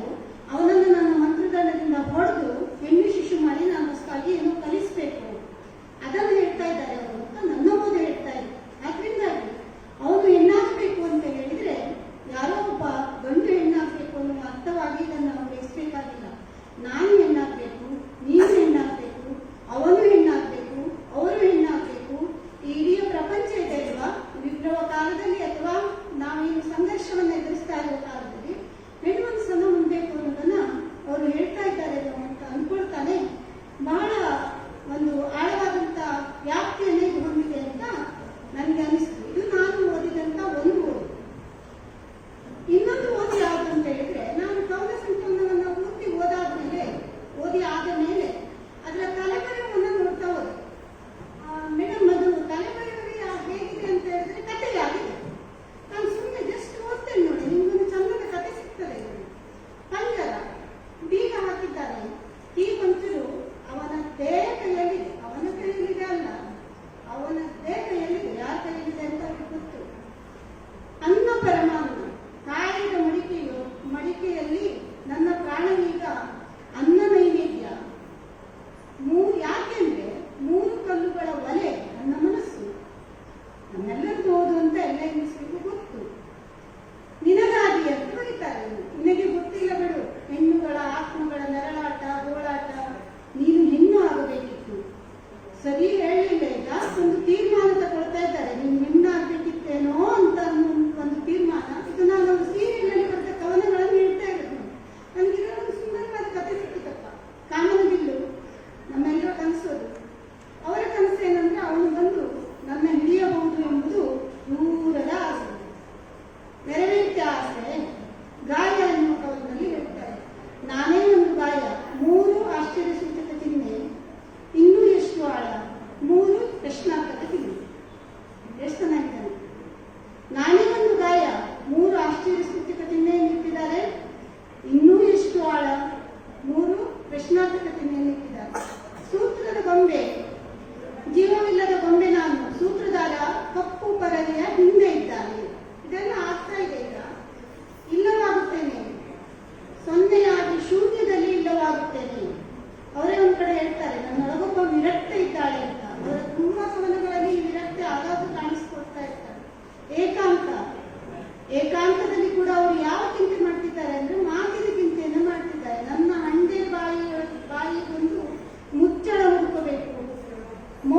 ಮುಚ್ಚಳ. ಮಾತಾಡುವ ಅವಕಾಶ ಇಲ್ವಲ್ಲ, ಹಾಗಾಗಿ ಮೌನ ಮುಚ್ಚಳಕ್ಕಾಗಿ ಅವರು ಹುಡುಕ್ತಾ ಇದ್ದಾರೆ. ನೀರಗುಳ್ಳೆ, ಕಾಯುತ್ತದೆ, ಬದುಕಾಯನ, ಇವೆಲ್ಲ ಕವನದ ಸಾಲುಗಳು. ಸಾವಾಯನ, ಹುಟ್ಟಾಯನ, ನಡುವೆ ಬದುಕಾಯನ ಅಂತ ಅವರು ಹೇಳ್ತಾರೆ. ನಟಿಸು, ಸುಖಿಯಂತೆ ನಟಿಸು, ಪ್ರತೀಕ್ಷಣವು, ಸುಖಿಯಂತೆ ನಟಿಸು, ಪ್ರತೀಕ್ಷಣವು, ನಿನ್ನಿಗೆ ಹೇಳ್ತಾ ಇದ್ದಾರೆ. ಅಂತರಂಗವನ್ನು ಗಂಡಸರೆದುರು ತೆರೆದಿರಬೇಡ. ಹೋಳುಗಳು, ಏನು ಹೋಳುಗಳು, ಹೃದಯವೇ ಹೋಳಾಗಿದೆ. ಅಂಗಿ, ಬೆಳಕು, ಇದೆಲ್ಲ ತುಂಬಾ ಕಡೆ ಬರ್ತದೆ. ಎರಡು ಕವನ ಇದೆ, ಒಂದು ಮೇಣದ ಬತ್ತಿ, ಒಂದು ಮೊಂಬತ್ತಿ ಇದೆ. ಮೇಣದ ಬತ್ತಿ ಕವನದಲ್ಲಿ ಅವರು ಹೇಳ್ತಾರೆ ಏನು ಅಂತ ಹೇಳಿದ್ರೆ, ನನ್ನ ಬೆಂಕಿ ಬೆಳಕೇ ಆಗುತ್ತದೆ ನಿನಗೆ. ಒಂಥರ ಇಡೀ ಸಂಕಲನ ಬೀಜವಾಕ್ಯ ಇದೆ. ನನ್ನ ಬೆಂಕಿ, ಹೆಣ್ಣಿನ ಮನಸ್ಸಲ್ಲಿರುವ ಅಥವಾ ಅವಳ ಕಾಯದಲ್ಲಿರುವಂತಹ ಬೆಂಕಿ ಯಾವತ್ತೂ ಜೀವನಕ್ಕೆ ಬೆಳಕಾಗಿ ಒದಗಿ ಬರುವಂತಹ ಸತ್ಯವನ್ನು ಹೇಳ್ತಾನೆ. ಮತ್ತೊಂದು ಮೊಂಬತ್ತಿ ಅನ್ನುವ ಒಂದು ಕವನದಲ್ಲಿ ಇನ್ನೊಂದು ಹೇಳ್ತಾರೆ ಅವರು, ಏನಂದ್ರೆ, ಒಂದು ಮೊಂಬತ್ತಿಯನ್ನಾದ್ರೂ ಹಚ್ಚಲಾಗದೆ ನೀನು ಒಳಬಂದು ನನ್ನ ನೆನಪುಗಳ ಹುಡುಕಲು, ಅದನ್ನು ಕೂಡ ನಿರೀಕ್ಷೆ ಮಾಡ್ತಾ ಇದ್ದಾರೆ. ಇಷ್ಟೆಲ್ಲ ಆದ್ಮೇಲೆ, ಇಷ್ಟೆಲ್ಲ ಕವನಗಳು ಬಂದ್ಮೇಲೆ ಅವರು ಬರೀತಾರೆ ಏನು ಅಂತ ಹೇಳಿದ್ರೆ, ಅವನು ಹೆಣ್ಣಾಗಬೇಕು. ತೀರ್ಮಾನಕ್ಕೆ ಬಂದಿದ್ದಾರೆ ಅವರು, ಅವನು ಹೆಣ್ಣಾಗಬೇಕು. ಇಲ್ಲಿ ನನಗೆ ಒಂದು ಮಾತು ನೆನಪಾಗ್ತಾ ಇದೆ. ಈ ಎಲ್ಲ ಜೀವನದ ಎಲ್ಲ ಕ್ಷೇತ್ರಗಳಲ್ಲಿ ಹೆಚ್ಚು ಪರೀಕ್ಷೆಗಳನ್ನ ಮತ್ತು ಪ್ರಯೋಗಗಳನ್ನ ಮಾಡಿಕೊಂಡಂತ ವ್ಯಕ್ತಿ ಮತ್ತು ಅದನ್ನ ಪ್ರಚಾರಪಡಿಸಿದಂತ ವ್ಯಕ್ತಿ ಅಂದ್ರೆ ನಮಗೆ ಸಿಗುವುದು ಗಾಂಧೀಜಿ ಮಾತ್ರ. ಎಷ್ಟು ಪ್ರಯೋಗಗಳನ್ನು ಮಾಡಿದ್ರು, ಆಹಾರದ ಮೇಲೆ, ಬ್ರಹ್ಮಚರ್ಯದ ಮೇಲೆ, ಜೀವನದ ಮೇಲೆ, ಸತ್ಯದ ಮೇಲೆ, ಸುಳ್ಳಿನ ಮೇಲೆ, ಎಲ್ಲರ ಮೇಲೆ ಪ್ರಯೋಗ ಮಾಡಿದ್ರು. ಅವರನ್ನ ಕೊನೆಯ ಕ್ಷಣದಲ್ಲಿ ಕೇಳಿದ್ರು, ಯಾಕೆ ಗಾಂಧೀಜಿ ನೀವು ಇಷ್ಟೆಲ್ಲ ಪ್ರಯೋಗಗಳನ್ನು ಮಾಡ್ತಾ ಇದ್ದೀರಿ ಅಂತ ಕೇಳಿದಾಗ ಅವರ ಉತ್ತರ ಏನಾಗಿತ್ತು ಅಂತ ಹೇಳಿದ್ರೆ, ನಾನು ಎಲ್ಲ ಪ್ರಯೋಗಗಳಿಂದ ಅರ್ಧ ಹೆಣ್ಣಾಗಿದ್ದೇನೆ. ಎಲ್ಲ ಪ್ರಯೋಗಗಳ ಮೂಲಕ ನಾನೇನಾಗಿದ್ದೇನೆ ಅಂತ ಹೇಳಿದ್ರೆ ಅರ್ಧ ಹೆಣ್ಣಾಗಿದ್ದೇನೆ. ಅರ್ಧ ಹೆಣ್ಣಾಗುವುದರ ಮೂಲಕವಾಗಿ ನಾನು ಎಲ್ಲವನ್ನ ಅರ್ಥ ಮಾಡ್ಕೊಂಡಿದ್ದೇನೆ ಅಂತ ಗಾಂಧೀಜಿ ಹೇಳಿದ್ದಾರೆ. ಆ ಗಾಂಧೀಜಿಯ ಮೇಲೆ, ಬುದ್ಧನ ಮೇಲೆ ಚಂದದ ಕವನಗಳನ್ನ ಕಾತ್ಯಾಯನಿ ಮೇಡಮ್ ಅವರು ಕೂಡ ಈ ಕವನ ಸಂಕಲನದಲ್ಲಿ ಹೋಲಿಸಿದ್ದಾರೆ. ಹಾಗಾಗಿ ಈ ಕವನ ಸಂಕಲನವನ್ನ ನೀವು ಓದಿದ್ರೆ ನಿಮ್ಮಲ್ಲಿ ಬೇರೆ ಅರ್ಥಗಳು ಇನ್ನಷ್ಟು ಹುಡ್ಕೊಳ್ಬಹುದು ಅಂತ ನಾನಾದ್ರೂ ಅಂದ್ಕೊಳ್ತೇನೆ. ಯಾಕೆಂತ ಹೇಳಿದ್ರೆ, ಯಾವುದೇ ಒಂದು ಕಾವ್ಯ ಇರಲಿ, ಅದು ಓದ್ತಾ ಓದ್ತಾ ಹೋದಾಗೆ ಹೊಸ ಅರ್ಥವನ್ನ ಬಿಟ್ಟುಕೊಡ್ತದೆ. ಈಗ ಉದಾಹರಣೆಯಾಗಿ ನಾನು ತಗೊಳ್ಳೋದಿದ್ರೆ, ನೀವು ಜೈಮಿನಿ ಭಾರತವನ್ನ ಲಕ್ಷ್ಮೀಶನ್ ಓದಿದ್ರೆ ಅಲ್ಲಿ ಒಂದಿಷ್ಟು ಜನ ಹೆಣ್ಣಳೆ ಬರ್ತಾರೆ. ಹೀಗೆ ಸೀದಾ ಸಾದಾ ಓದ್ಕೊಂಡು ಹೋದ್ರೆ ಜ್ವಾಲ ಇರ್ಬೋದು, ಅಥವಾ ಚಂಡಿ ಇರ್ಬೋದು, ಪ್ರಮೀಳೆ ಇರ್ಬೋದು, ಅಥವಾ ಉಡುಪಿ ಇರ್ಬೋದು, ಅವರೆಲ್ಲ ನಮ್ಗೆ ಏನ್ ಕಾಣ್ತಾರೆ ಅಂತ ಹೇಳಿದ್ರೆ ಹೆಣ್ಣಿನ ದೋಷಗಳಾಗಿ ಕಾಣ್ತಾರೆ. ಅದನ್ನು ಇನ್ನೊಂದು ದೃಷ್ಟಿಕೋನದಿಂದ ಓದಿದ್ರೆ, ಅಶ್ವಮೇಧ ಯಾಗವನ್ನು ಯಾಕೆ ಮಾಡಿದ್ರು? ಮಹಾಭಾರತದ ಯುದ್ಧದ ಪರಿಹಾರವಾಗಿ ಪರಿಹಾರ ಕೇಳಿದಾಗ ಮತ್ತೊಂದು ಯುದ್ಧವನ್ನು ಘೋಷಣೆ ಮಾಡಿದ್ರು. ಅಂತರ್ಗತವಾಗಿರುವಂತಹ ಗಂಡಾಳಿಕೆ ಮಾಡುವಂತಹ ಕೆಲಸಗಳಿವೆ, ಅದನ್ನು ಗುರುತಿಸ್ತಾರೆ ಎಚ್ ಎಸ್ ಶಿವಪ್ರಕಾಶ್ ಅವರು. ಕಾತ್ಯಾಯನವರ ಕವನಗಳು ಹೇಗಿದೆ ಅಂತ ಹೇಳಿದ್ರೆ, ಇಂದಿಗೂ ಕೂಡ ಅಂತರ್ಗತವಾಗಿ ಹರಿತಾ ಇರುವಂತಹ ಗಂಡಾಳಿಕೆಯನ್ನ ಎತ್ತಿ ತೋರಿಸುವಂತಹ ಮತ್ತು ಅದಕ್ಕೆ ಪ್ರತಿಕ್ರಿಯಿಸುವಂತಹ ಸೂಕ್ಷ್ಮತೆಯನ್ನ ಒಳಗೊಂಡಿದೆ. ಏನು ಒಂದು ಯುದ್ಧಕ್ಕೆ ಪ್ರತಿಯಾಗಿ ಇನ್ನೊಂದು ಯುದ್ಧವನ್ನು ಮಾಡ್ತಾರೋ, ಆ ಯುದ್ಧಕ್ಕೆ ಪ್ರತಿರೋಧವಾಗಿ ಅವರೆಲ್ಲರೂ ಒದಗಿ ಬರ್ತಾರೆ. ನೀವು ಹೀಗೆ ಒಂದ್ಸಲ ಯತ್ನೆ ಮಾಡಿ ನೋಡಿ, ಒಂದೇ ನಿಮಿಷದಲ್ಲೇ ಹೇಳ್ತೇನೆ ನಾನು.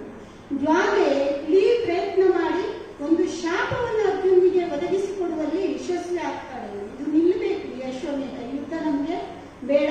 ಅದೇ ನಾನು ಹೇಳಿದೆಲ್ಲ, ದಿಸಿಂದ ಅವರು ಸಹ ಘೋಷಿಸಿದ್ದಾರೆ, ನ್ಯೂಜಿಲೆಂಡ್ನಲ್ಲಿ ನಿಶಸ್ತ್ರೀಕರಣ, ಯಾರು ವಸ್ತ್ರವನ್ನು ಹೊಂದಿರುವ ಹಾಗಿಲ್ಲ ಅಂತ. ಹೆಣ್ಣು ಮುಂದಾಳಿಕೆ ವಹಿಸಿದಾಗ ಆಗುವಂತ ಬದಲಾವಣೆಗಳಿವೆ ಅಂತ ನಾನು ಅನ್ಕೊಳ್ತೇನೆ. ಮುಂದೆ ಚಂಡಿ ಏನ್ ಮಾಡ್ತಾಳೆ ಅಂತ ಹೇಳಿದ್ರೆ, ಕುದುರೆಯ ಕಾಲನ್ನ ಇಟ್ಕೊಂಡ್ಬಿಡ್ತಾಳೆ. ಅಂದ್ರೆ ಅಷ್ಟರ ಮಟ್ಟಿಗೆ ಅದರ ವೇಗವನ್ನ ತಡಿತಾಳೆ. ನಮ್ಮ ಪ್ರಭಾವಕ್ಕೆ ಬರ್ತಾಳಲ್ಲ ಅವಳು, ರಸರಾತ್ರಿಯಲ್ಲಿ ಸುಧರ್ಮನೊಟ್ಟಿಗೆ ಕೂಡುವವಳಷ್ಟೇ ಅಲ್ಲ, ಯುದ್ಧದ ನಡುವೆ ಒಂದು ಫಲವನ್ನು ಬರ್ಕೊಳ್ತಾಳೆ. ಅವಳು ಪುತ್ರವತಿ ಆಗುವುದರ ಮೂಲಕ ಒಂದು ಹುಟ್ಟನ್ನು ಕಾಣಿಸಲಿಕ್ಕೆ ಹಂಬಲಿಸ್ತಾಳೆ.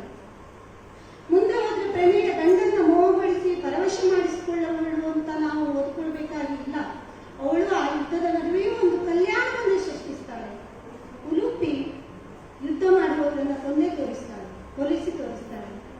ಹೀಗೆ ಒಂದು ಓದನ್ನು ನಾವು ಸಾಧ್ಯ ಮಾಡ್ಕೊಳ್ಳಿಕ್ಕೆ ಆಗತ್ತೆ. ಸತ್ಯ ಆಗಿರ್ಬೇಕು ಅಂತ ಅಲ್ಲ, ಅಥವಾ ಅದು ಸತ್ಯವೋ ಇದು ಸತ್ಯವೋ ಅಂತ ಅನ್ನೋದಲ್ಲ. ಹಾಗಾಗಿ ಕಾವ್ಯ ನೋಡಿದರ ಕೇಳುಗರ ಎದೆಯಲ್ಲಿ ಮತ್ತೆ ಪುನಃ ಹುಟ್ಟುಕೊಳ್ಳುವಂತ ಅನೇಕ ಪದ್ಯಗಳನ್ನ ಕಾತ್ಯಾಯನಿಯವರು ಬರೆದಿದ್ದಾರೆ. ಮತ್ತು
ಬರೀಲೇಬೇಕಾ, ಬೇರೆ ಉಪಾಯ ಇಲ್ಲ.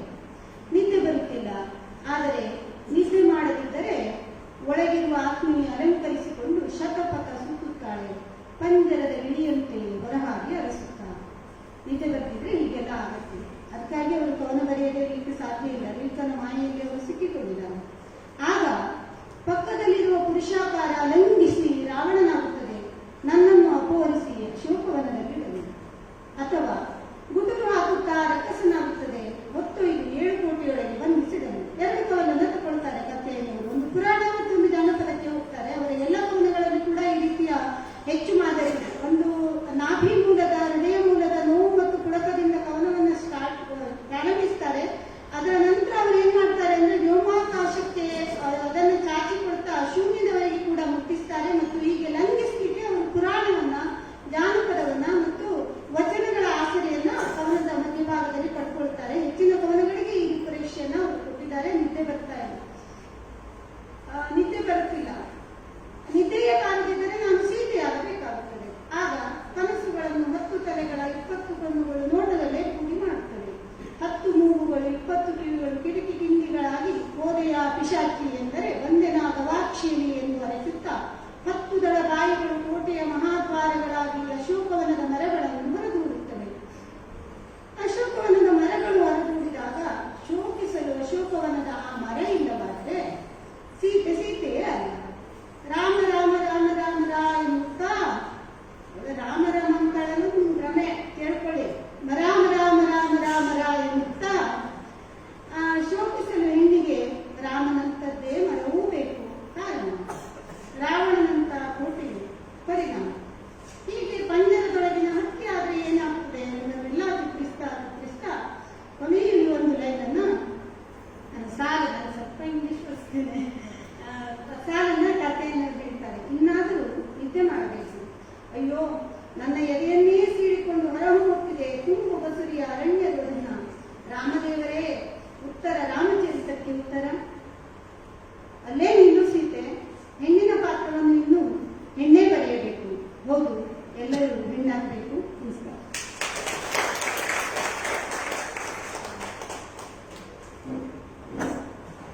ತುಂಬು ವಂದನೆಗಳು ಮೇಡಮ್.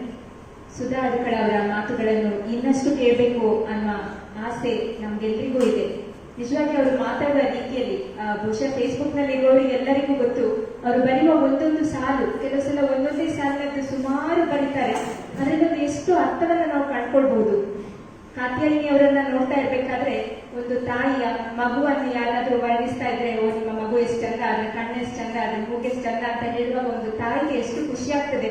ಬಹುಶಃ ಸುಧಾ ಅಡ್ಕಳ ಮೇಡಮ್ ಅವರು ಅವರ ಕವನದ ವಿಮರ್ಶೆಯನ್ನ ಮಾಡ್ತಾ ಇರುವಾಗ ಇವರು ಹಿಂದಿನಿಂದ ಕೂತು ಕಣ್ಣಲ್ಲಿ ನೀರು ತುಂಬಿಕೊಂಡು ತಲೆಯನ್ನು ದಾಟಿಸಿಕೊಂಡು ಅದನ್ನು ಪುನಃ ಅನುಭವಿಸ್ತಾ ಇರುವುದನ್ನು ನಾವು ಕಾಣಿದ್ದೇವೆ. ಅಲ್ಲಿ ಸ್ಥಳ ನಾಟಕ ಮಾಡಿ ಕೊನೆಗೆ ನನ್ನ ಗ್ರಾಚಾರಕ್ಕೆ ಕಾಪಿ ಹೊಡೆದಾಗ ಸಿಕ್ಕಿ ಬಿದ್ದು 7 ಸಲ ನನಗೆ ಸಸ್ಪೆಂಡ್ ಆಗುವುದು. ದಯವಿಟ್ಟು ತಪ್ಪು ತಿಳ್ಕೋಬಾರ್ದು. ಪ್ರಿನ್ಸಿಪಲ್ ಇದ್ರೆ ನಾನು ಮಕ್ಕಳಿಗೆ ಕಾಪಿ ಹೊಡಿಬಾರ್ದು ಅಂತ ಹೇಳುವುದಲ್ಲ, ಹೊಡೆದ್ರೆ ನನ್ನಾಗೆ ಆಗ್ತೀನಿ ಅಂತ ಹೇಳಿದೆ. ಕೊನೆಗೆ ನನಗೆ ಸೀಟ್ ಸಿಗದೆ ನಾನು ಕಾಸರಗೋಡಿನಲ್ಲಿ ಎಲ್ಲ ಮೇಜರ್ ಸಬ್ಜೆಕ್ಟ್ಗಳಿಗೆ ಟ್ರೈ ಮಾಡಿದ್ದೇನೆ. ಎಕನಾಮಿಕ್ಸ್ಗೆ, ಹಿಸ್ಟ್ರಿಗೆ ಎಲ್ಲ ಇದೆ. ಒಂದಕ್ಕೂ ಸೀಟ್ ಕೊಡಲಿಲ್ಲ. ಕೊನೆಗೆ ಸಿಕ್ಕಿದ್ದು ಕನ್ನಡ ಮೇಜರ್. ಅಲ್ಲಿ ಬಂದ ನಂತರ ನನಗೆ ಒಟ್ಟಾರಾಧನೆ ಅಂತ ನನಗೆ ಭಯ ಆಗೋದು. ನನಗೆ ಗೊತ್ತೇ ಇರಲಿಲ್ಲ.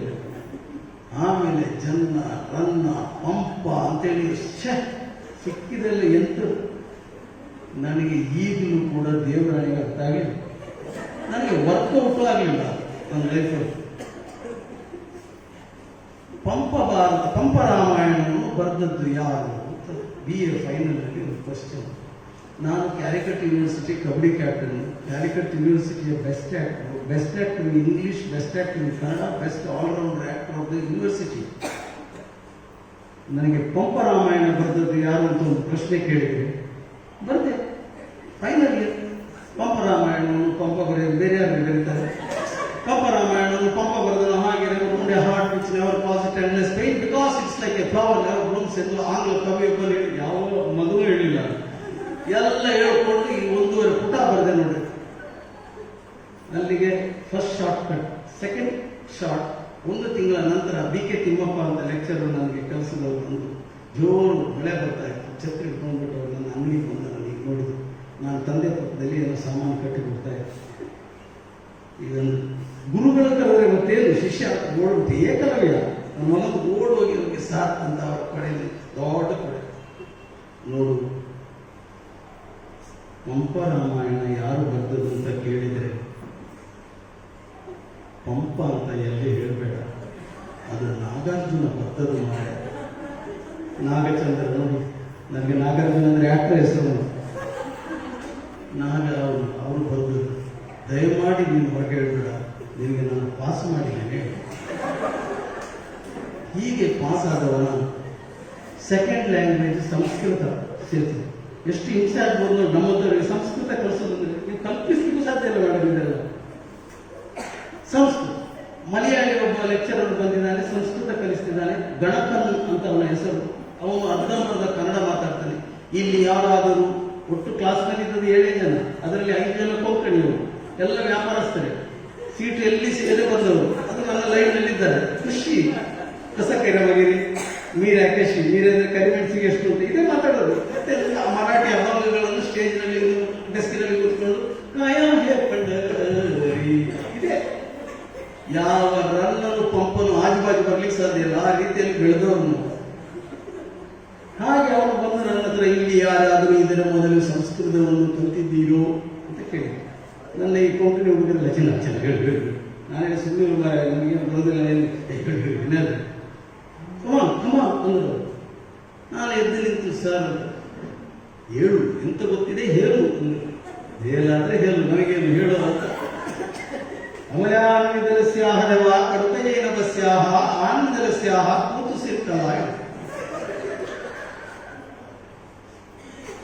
ಸಡನ್ಲಿ ಹೀಗೆ ನೋಡಿ, ಅವರ ಜನ್ಮದಲ್ಲಿ ಅವರು ಇಂಥದ್ದೆಲ್ಲ ಕೇಳಿರಲಿಲ್ಲ. ಸಂಸ್ಕೃತ ಎಂಥದ್ದು ವಾಪಸ್ ಗೆಲ್ಲೋದು ಹೇಳ್ತೇನೆ ಹೇಳಿ. ಆಮೇಲೆ ಆನಂದರಸ್ಯಾಹ ದೇವ ಕಡುಕಯೇನವಸ್ಯಾಹ ಆನಂದರಸ್ಯ, ಅದು ಕೊಂಕಣಿಯಲ್ಲಿ ಏನಿಲ್ಲ, ಅಪಾರ್ಥವೇ ಅದು. ಕೂತು ಸಿಕ್ಕಲಾಯ. ಅವರು ಏನು ಹೇಳಿಲ್ಲ, ಗೆಟ್ ಔಟ್. ಎಷ್ಟು ಚಂದ ಶಬ್ದ, ನನಗೆ ಬೇಕಾದದ್ದೇ ಅದು, ಅದನ್ನು ಇಟ್ಕೊಂಡು. ಆ ನಂತರ ನನಗೆ ಗೊತ್ತಾಯ್ತು ಅವರು ಎಲೆಡಿಕೆ ತಿಂತಾರೆ. ಆ ನಂತರ ನಾನು ಯಾವಾಗಲೂ ಕ್ಲಾಸಿಗೆ ಬರುವಾಗ ಎಲೆಡಿಕೆ ತಿಳ್ಕೊಂಡು ಬರ್ತಿದ್ದೆ. ಎಂಥ ಪ್ರೀತಿ, 83% ಮಾರ್ಕ್ಸ್. ಇಂಥದೆಲ್ಲ ಆ ಏಕಲವ್ಯನ ವಿದ್ಯೆಯನ್ನೆಲ್ಲ ನಾನು ಕಲಿತು ಕೊನೆಗೂ ನಾನಲ್ಲಿ BA ಮುಗಿಸುವ ಹಂತಕ್ಕೆ ಬಂದಾಗ ನಾನು ನನ್ನ ಲೆಕ್ಚರ್ ಹತ್ರ ಹೇಳಿದೆ, ಸರ್ ನನಗೆ MA ಮಾಡಬೇಕು ಉಂಟು ಸರ್. ಎಲ್ಲ ಮಾಸ್ಟರು ನನ್ನನ್ನು ಲೆಕ್ಚರರ್ಸ್ ಹೋಗಿ ಕರೆದು ಹೇಳಿದ, ಮುಂದೆ ಪ್ರೀತಿಯಿಂದ ನನ್ನ ತಲೆ ತೋರಿಸಿ ನಾವೇನು ತಪ್ಪು ಮಾಡಿದ್ದೇವೆ ಹೇಳಿ. ಯಾಕೆ ಸರ್, ನಿನಗೆ ಈ ಕಾಲೇಜು ಬೇಡ ಜನ. ಆ ನಂತರ ಪ್ರೊಫೆಸರ್ ವೇಣುಗೋಪಾಲ್ ಕಾಸರಗೋಡು, ನಾನು ಬಹಳ ಇಷ್ಟಪಟ್ಟಂಥದ್ದು ನನ್ನ ಗುರುಗಳು. ಅವರು ಕರ್ಕೊಂಡೋಗಿ ನನಗೆ ಆದರ್ಶ ಫಿಲ್ಮ್ ಇನ್ಸ್ಟಿಟ್ಯೂಟ್ನಲ್ಲಿ ಗಿರೀಶ್ ಕಾಸರವಳ್ಳಿಯ ಪರಿಚಯ ಮಾಡಿ ಅಲ್ಲಿ ಫಿಲ್ಮ್ ಇನ್ಸ್ಟಿಟ್ಯೂಟ್ ಸೇರ್ತಾರೆ. ನನ್ನ ಪ್ರತಿಭೆಗೆ ಅಲ್ಲಿ ವೇದಿಕೆ ಆಗಿ ನಾನು ಚಿನ್ನದ ಪದಕದೊಂದಿಗೆ ನಾನು ವಾಪಸ್ ಮರಳುತ್ತೇನೆ. ಇಲ್ಲಿಗೆ ಒಂದು ಹಂತೋಗಿತ್ತು. ನಾನು ಯಾಕೆ ಹೇಳಿದೆ ಅಂತಂದ್ರೆ, ಈ ಸಾಹಿತ್ಯ ನನಗೆ ಅರ್ಥವೇ ಆಗುವುದಿಲ್ಲ. ನನಗೆ ಸೇತು 36 ವರ್ಷದ ಗೆಳೆಯ. ಅವನು ಮಂಗಳೂರಲ್ಲಿ ಬಂದು ಇನ್ಕಮ್ ಟ್ಯಾಕ್ಸ್ನಲ್ಲಿದ್ದಾಗ ಅಲ್ಲಿ ನಾಟಕ ಕೂಡ ಮಾಡಿ, ಈ ನಾಟಕದವರ ಪ್ರಾಬ್ಲಮ್ ಏನಂದ್ರೆ ಚಟ ಇದೆಯಲ್ಲ, ಅದು ಇನ್ನು ಸಾಧ್ಯತೆ ಇಲ್ಲ. ಇಲ್ಲಿ ಹೋದ್ರು ನಮ್ಮ ರಂಗಭೂಮಿ ಚಟ ಇರುತ್ತೆ. ಇವರು ಅಲ್ಲಿ ಬಂದಾಗ ನಾಟಕ ಮಾಡಿದಾಗ ನಾನು ಲೈಟ್ ಬಿಟ್ಟಲ್ಲಿ ಕೂತು ಲೈಟ್ ಮಾಡ್ತಿದ್ದೆ. ಒಟ್ಟಿಗೆ ಬೆಳೆಯೋದು, ರಾತ್ರಿ ಆಗುವಾಗ ಸೇರೋದು, ಯಾರ್ಯಾರ ಬಗ್ಗೆ ಮಾತಾಡೋದು. ನಮ್ಮ ಬಗ್ಗೆ ದೇವರೇ ಮಾತಾಡಲಿಲ್ಲ, ಮಾತಾಡೋ ಸೇತು ಯಾರ್ಯಾರ ಬಗ್ಗೆ ಎಲ್ಲ ಮಾತಾಡ್ತಿದ್ವಿ. ತಪ್ಪಿ ರನ್ನ ಪಂಪ ಮಾತಾಡಲಿಲ್ಲ. ಯಾಕಂದ್ರೆ ನನಗೆ ಅರ್ಥ ಆಗದ್ದು ಚಿನ್ನ ಮಾತ್ರ, ರನ್ನ ಅರ್ಥ ಆಗಲಿಲ್ಲ. ಹೀಗೆ ಬೆಳೆದವರು ನಾವು. ಆದ ಕಾರಣ ಕಾತ್ಯಾಯನಿ ಕುಂಜಿಬೆಟ್ಟಿನ ಸಾಹಿತ್ಯಗಳು ಕೆಲವು ಸಾಲುಗಳು ಮಾತ್ರ ನನಗೆ ಅರ್ಥ ಆಗಿಬಿಟ್ರೆ ಉಳಿದದೆಲ್ಲ ಎಂಥದೋ ಒಂದು ಪ್ರಶ್ನೆ ಕೇಳಿದಾಗೆ, ಎಂಥದೋ ಒಂದು ತುರಿಸಿದಾಗೆಲ್ಲ. ಸೇತುನ ಇದು ಕೂಡ ಮಾತುಗಳು ಕೂಡ ಕೆಲವು ನಾನು ಈ ವಾಟ್ಸಪ್ಪಲ್ಲಿ ನೋಡ್ತೇನೆ. ಕೆಲವರು ನೀವು ನೋಡಿದ್ರಲ್ಲ, ಕೆಲವರು ನನಗೆ ಅರ್ಥವೇ ಅದು. ನಾನು ತುಂಬ ಇದರ ಕುರಿತು ಯೋಚನೆ ಮಾಡ್ತೇನೆ, ಇದು ಯಾವ ಅರ್ಥ ಇದಕ್ಕೆ. ಮತ್ತೆ ಒಂದು ಧೈರ್ಯ ಆಯಿತು, ಅವರ ಹೆಂಡತಿಗೆ ಅರ್ಥ ಆಗಲಿಲ್ಲ, ಆದ್ದರಿಂದ ನಾನು ಹ್ಯಾಪಿ ಇದ್ದೇನೆ. ಆಗಿದೆ ಮೇಡಮ್, ಇಲ್ಲಲ್ಲ? ಇಲ್ಲ ನೋಡಿ. ಮತ್ತೆ ಇಬ್ಬರಿಗೂ ಅರ್ಥ ಆಗಲಿಕ್ಕೆ ಶುರು ಆದರೆ ಮನೆಯಲ್ಲಿ ಪ್ರಾಬ್ಲಮ್ ಆಗ್ತದೆ. ಒಬ್ರು ಬುದ್ಧಿವಂತರಿದ್ರು, ಒಬ್ರು ಸ್ವಲ್ಪ ಬುದ್ಧಿವಂತರಾದ್ರೆ ಸಾಕು, ಚಂದದಲ್ಲಿ ಹೋಗ್ತದೆ. ನಾನು ಕಾಲೇಜ್ ಕಲಿಯುವಾಗ ಇಡೀ ಕಾಲೇಜಿನ ಅತ್ಯಂತ ಸುಂದರವಾದ ಹುಡುಗಿ ಯಾರು ಗೊತ್ತುಂಟ? ಸಂಧ್ಯಾ ಅವರೇ, ಶಂಕರಣ್ಣನ ಹೆಂಡತಿ ವೆಂಕಟಲಕ್ಷ್ಮಿ. ಆರಿಸಿಕೊಂಡು ಬಂದದಲ್ಲ ಇಲ್ಲಿಗೆ. ನಾವೆಲ್ಲ ಕಾಲೇಜಲ್ಲಿ ಹೋಗುವಾಗ ನಾವು ಒಟ್ಟಿಗೆ ಕಪ್ಪದಲ್ಲಿದ್ರೆ ಒಟ್ಟಿಗೆ ನಾಟಕದಲ್ಲೆಲ್ಲ ನೋಡೋದು, ಬರೋದು, ಮಾತಾಡೋದು. ಆ ನಂತರ ಅವರಿಗೆ ಪ್ರೊಫೆಸರ್ ಶಂಕರ್ ಅವರನ್ನು ಜಾದು ಮಾಡಿಕೊಂಡು ಅವರನ್ನು ಎತ್ಕೊಂಡು ಇಲ್ಲಿ ಬಂದು ಹೀಗೆ ಕಾಲೇಜಿನ ನಡವಳಿಕೆಯಲ್ಲಿ ಬೆಳೆದು ಬೆಳೆದು ಬೆಳೆದು ಬೆಳೆದು ಒಂದು ಹಂತ ಬಂದಾಗ, ತುಗ್ಲಕ್ ನಾಟಕದಲ್ಲಿ ಪಾತ್ರ ಮಾಡಿದಾಗ ಅಥವಾ ಈಡಿಪಸ್ಸಿನ ನಾಟಕಗಳನ್ನು ಮಾಡಿದಾಗ ನನಗೆ ನಿಧಾನವಾಗಿ ಈ ಶಬ್ದಗಳ ಅರ್ಥದ ಗೂಢಾರ್ಥಗಳು ಗೊತ್ತಾಗಲಿಕ್ಕೆ ಶುರುವಾಯಿತು. ಗೌತಮ್ ಬುದ್ಧ ಮತ್ತು ಅಂಗುಲಿಮಾಲನ ಕರ್ಮಚಕ್ರ ನಾಟಕ ಮಾಡಿದಾಗ ಖುಷಿಯಾಯಿತು. ನಾನು ಬುದ್ಧ ಆಗಲಿಲ್ಲ, 12 ಗಂಟೆ ರಾತ್ರಿ ಎದ್ದು ಹೋಗುದು ಅದೆಲ್ಲ ಸರಿಯಾಗಲಿಕ್ಕಿಲ್ಲ. ನಾನು ಹೋಗ್ತೇನೆ 2 ಗಂಟೆ ರಾತ್ರಿ,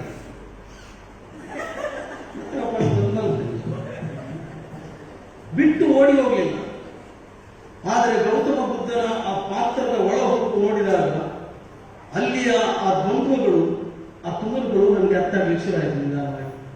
ಆ ನಂತರ ನಾನು ಕಥೆಗಳನ್ನು ಓದಲಿಕ್ಕೆ ಶುರು ಮಾಡಿದೆ.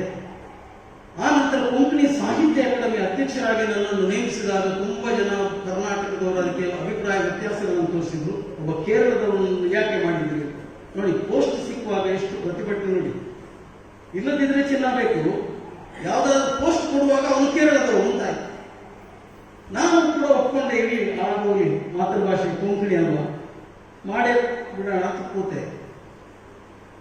ರಾತ್ರಿ ಇಡೀ ನನಗೆ ಈ ಸಾಹಿತ್ಯ ಸಾಹಿತ್ಯ ಸಾಹಿತ್ಯ ಅಂತೇಳಿ ಇದು ಕೇಳೋದು ಒಂದೇ, ನಿಮ್ಮ ಸಾಹಿತ್ಯ ಇಲ್ಲ, ಇದರಲ್ಲಿ ಏನೋ ಇದೆ ಅಂತೇಳಿ ಗಟ್ಟಿಯಾಗಿ ಮನಸ್ಸು ಮಾಡಿಕೊಂಡು ಒಂದಿನ ಬೆಂಗಳೂರು ಹೋದೆ. ಅವಮಾನದಿಂದ ಸ್ವಪ್ನ ಸಾರಸ್ವತ ಕಾದಂಬರಿ ಬರೆದಂತ ಗೋಪಾಲಕೃಷ್ಣ ಪೈ ಅವರ ಮನೆಯಲ್ಲಿ ನಾನು ಹುಡ್ಕೊಳ್ಳೋದು ಸಾಧಾರಣ ಹೋದರೆ, ಅಲ್ಲಿ ಹೋಗಿ ಅವರ ನೀವು ಅಪ್ಪಣ್ಣ ಭಟ್ಟರು ಹೌದೋ ಅಲ್ಲವೋ ಅಂತ ಒಂದು ಕತೆ ಇತ್ತು. ಆ ಕಥೆಯನ್ನು ಮೆಲ್ಲ ತಗೊಂಡು ಅದನ್ನು ಕೊಂಕಣಿಗೆ ಒಂದು ಪೇಜನ್ನು ಬರೆದೆ, ಅವರು ಸ್ನಾನ ಮಾಡಿ ಬರೋಷ್ಟು. ಮತ್ತು ನಾನು ಸ್ನಾನಕ್ಕೆ ಹೊರಡುವಾಗ ಅವರನ್ನು ನೋಡಿದ ನಂತರ ಹೇಳಿದ್ರು, ಚಿನ್ನ ಇದನ್ನು ಯಾರು ಮಾಡಿದ್ದು? ನಾನು ಮಾಡಿದ್ದು ಸರ್. ಇರು ಒಂದು ನಿಮಿಷ ಇರು, ಹೋಗ್ಬೇಡ ಸ್ನಾನಕ್ಕೆ ಹೇಳ್ತಾನೆ. ಅಯ್ಯೋ ರಾಮ, ಏನ್ ತಪ್ಪಾಯ್ತು ಸರ್ ಅಂತ. ಅದ್ಭುತವಾಗಿ ಬಂದಿದೆ ಇದು, ಇದನ್ನು ನೀನು ಕಂಟಿನ್ಯೂ ಮಾಡು ಈ ಕಥೆಯನ್ನ ಅಂತ ನನಗೆ ಪ್ರೆಷರ್ ಆಯಿತು. ನಾನು ಬರೀಲಿಕ್ಕೆ ಶುರು ಮಾಡಿದೆ. ಪಂಜೆ ಮಂಗೇಶ್ವರಾಯರ ಕಥೆಯಿಂದ ಹಿಡಿದು ಚಹ ರಘುನಾಥರವರೆಗಿರುವ ಕಥೆಗಳನ್ನು ನಾವು ಕಲಿಸ್ತಾ ಹೋಗಿ ನಾನು ಬರೀತಾ ಹೋದೆ. ನನ್ನ ಮಾತೃಭಾಷೆ ಕೊಂಕಣಿಯಲ್ಲಿ ಅದನ್ನು ನಾನು ಬರಿತಾ ಒಂದು ಹಂತಕ್ಕೆ ಬಂದೆ. ಹಂತಕ್ಕೆ ಬಂದ ನಂತರ ಸರ್ ಸಾಕು ಸರ್ ನನಗೆ ಬಚ್ಚಿ ಹೋಯ್ತು ಹೇಳಿದೆ. ಕೆಲವು ಕಥೆಗಳು ನನಗೆ ಈಗ ಅರ್ಥ ಆಗಲಿಲ್ಲ. ಗೋಪಾಲಕೃಷ್ಣ ಅಡಿಗರ ಕವನವನ್ನು ಒಂದು ದಿವಸ ನನ್ನ ಹತ್ರ ಓದಿ ನಾನು ಒಂದು ಗ್ಲಾಸ್ ನೀರು ಕುಡಿದು ಬಂದು ತಂಡ ಕೂತಿದೆ. ಈ ಅಡಿಗರು ಯಾಕಾದರೂ ಬರೀತಾರಪ್ಪ, ಸುಮ್ಮನೆ ಯಾವುದಾದ್ರೂ ಒಂದು ಅಡಿಗೆ ಮಾಡ್ಕೊಂಡು ಸುಮ್ಮನೆ ಇರಬಾರ್ದು ಅಂತ ಅನಿಸಿತಾಗ ಅದನ್ನು 30 ಕಥೆಗಳನ್ನು ನಾನು ಕೊಂಕಣಿ ಭಾಷೆಗೆ ಭಾಷಾಂತರಿಸಿದೆ. ಆ ನಂತರ ಅದನ್ನು ನಾನು ಕನ್ನಡದಲ್ಲಿ ಪ್ರಿಂಟ್ ಮಾಡಿದೆ. ಯಾರೂ ಕೂಡ ಅದನ್ನು ನಂಬಿಲ್ಲ. ಆ ನಂತರ ಅದನ್ನು ಇಲ್ಲಿ ಆಡಿಯನ್ಸ್ನಲ್ಲಿ ಇದ್ದಾರೆ, ಅಭಿಮಾನ ಪಡುವ ಕೂತಿದ್ದಾರೆ, ಬಂದಿದ್ದಾರಲ್ಲ, ಹೋದ್ರ ನನ್ನ ಮಾತುಗಳನ್ನು ಕೇಳೋದು ಬೇಡ ಅಂತ ತೀರ್ಮಾನ ಅವರ ಮನೆಗೆ ಹೋಗಿ ನಾನು ಹೇಳಿದೆ, ಸರ್ ಇದನ್ನು ದೇವನಾಗರಿಗೆ ಮಾಡಿಕೊಡ್ತೀರಾ? ನೀವು ನಂಬಿದ್ರೆ ನಮಗೆ ಎಂಥ ಟೆಕ್ನಾಲಜಿ ಬಂದಿದ್ರೆ ಸೇತು, ಅವರ ಡಿಸ್ಕನ್ನು ತೆಕ್ಕೊಂಡು ಒಂದು ಬಟನ್ ಅನ್ನು ಸುಮ್ಮನೆ ಹಿಂಗಂದ್ರು ನೋಡಿ, ಇಡೀ ಸಾಹಿತ್ಯವೇ ದೇವನಾಗರಿಗೆ ಬಂತು. ನೋಡ್ತಾ ಇದ್ದಾಗ ಪೇಜು ನೋಡಿ ನಿಮ್ಮದು ದೇವನಾಗರಿಯಲ್ಲಿ ಅಂತ ಹೇಳಿದ್ರು. ಆಶ್ಚರ್ಯ ಆಯಿತು ನನಗೆ. ಆ ನಂತರ ಅದನ್ನು ನಾನು ದೇವನಾಗರಿ ಲಿಪಿಯ ಒಂದು ಪುಸ್ತಕನೇ ಮಾಡಿದೆ. ಅದಕ್ಕೆ ಕೊಂಕಣಿ ಸಾಹಿತ್ಯ ಅಕಾಡೆಮಿಯ ಪ್ರಶಸ್ತಿ ಬಂತು. ಅಂದರೆ ನಾನು ಹೇಳಲಿಕ್ಕಿರೋದು ಇದು ನಾನು ನನ್ನ ವೇದಿಕೆ ಅಲ್ಲ, ಇದು ಇವಳ ಬಗ್ಗೆ ನಾನು ಹೇಳಲಿಕ್ಕಿರೋದು. ನನಗೆ ಈ ದಡ್ಡನನ್ನು ಇಲ್ಲಿ ಕೂತ್ಕೊಳಿಸೋದಕ್ಕೆ ಇಷ್ಟು ಹೇಳಲಿಕ್ಕಾಯ್ತು. ನನಗೆ ಮತ್ತು ಸಾಹಿತ್ಯಕ್ಕೆ ಏನು ಕನೆಕ್ಷನ್ ಇಲ್ಲ. ಹಾಗಂತ ನಾನು ಎಲ್ಲವನ್ನೂ ಕೂಡ ಭಾಷಾಂತರ ಮಾಡೋದು. 15 ಪುಸ್ತಕ ನಾನು ಮಾಡಿದೆ. ಮಲಯಾಳವನ್ನು ಕೊಂಕಣಿ ನಾಟಕವನ್ನು ಮಲಯಾಳಂ ನಾಟಕವನ್ನು ಕೊಂಕಣಿ ಮಾಡಿದೆ, ಸಂಹಾರ ಅಂತ ಕನ್ನಡಕ್ಕೆ ಮಾಡಿದೆ. ಯಾಕೆ ಮಾಡಿದೆ ಅಂತಂದರೆ, ಒಂದು ಅರಿವಿಗೆ ಬೇಕಾದ, ಎರಡನೇದು ನಾನು ಕಾಪಿ ಹೊಡೆದೇ ಪಾಸ್ ಆದವ. ಕಾಪಿ ಹೊಡೆಯುವುದಲ್ಲ ಇದು, ಅದನ್ನು ತೆಗೆದಿದ್ದಕ್ಕೆ ಬರೆಯುವುದು, ಹಾಗೆ ಮಾಡಿದೆ. ನನಗೆ ಸ್ವಂತ ಯಾರು ಕೇಳಿದ್ರು ನಿಮಗೆ ಸ್ವಂತ ಬರೀಲಿಕ್ಕೆ ಆಗಲಿಲ್ಲ. ಸ್ವಂತ ಬರೀಲಿಕ್ಕೆ ಗೊತ್ತಿಲ್ಲ ರೀ. ಆಮೇಲೆ ಹೇಳ್ತಾರೆ ಎಲ್ಲರೂ ಎಲ್ಲ ಕೆಲಸ ಮಾಡೋಕ್ಕಾಗತ್ತಾ? ಕಾಪಿ ಏನಿತ್ತು, ನಾಳೆ ಬೆಳಿಗ್ಗೆ ಒಂದು ಕವನ ಸಂಕಲನ ಬರೀ, ಇವತ್ತು ರಾತ್ರಿ ನಿದ್ರೆ ಮಾಡಿದ್ರೆ ಬೆಳಿಗ್ಗೆ ಆಗೋ ಇನ್ನೊಂದು ಪುಸ್ತಕ ಮಾಡ್ತಾರೆ, ಬರೀತಾ ಹೋಗ್ತಾರೆ. ಅದು ಎಲ್ಲಿಂದ ಇವರು ತಲೆ ಎಲ್ಲಿಂದ ಯಪ್ಪ ಅಸಾಧ್ಯ ನೀವು. ಸರ್ ನಂದು 11 ಪುಸ್ತಕ ಬಿಡುಗಡೆ ಅಂತ 3 ಲೋಟ ನೀರು ಕೊಟ್ಟು ಬಂದಿದೆ. ಯಾವಾಗ ಬರೀತಾರೆ ಇವರು? ಇವರ ಮನೆಯನ್ನು ನೀವು ಯೋಚನೆ ಮಾಡಿ ನೋಡಿ. ಆ ರವಿ ರಾಜ ಇದ್ದಾರಲ್ಲ, ರಾತ್ರಿ ಓಡಾಡ್ತಾನೆ, ಹೆಸರು ರವಿ ಅಂತ ಇಟ್ಕೊಂಡಿದ್ದಾನೆ, ಓಡಾಡ್ತಾನೆ. ಅದೊಂದು ಜನರೇಟರ್, ಅವನು ಒಂದು ಮನುಷ್ಯ ಅಲ್ಲ. ಅವನ ಒಳಗಿರುವ ಶಕ್ತಿ ಇದೆಯಲ್ಲ, ಆ ಆರ್ಗನೈಸಿಂಗ್ ಕೆಪಾಸಿಟಿ ಇದೆಯಲ್ಲ, ಇದು ರಂಗಭೂಮಿಯಲ್ಲಿ ಗಟ್ಟಿದೆ.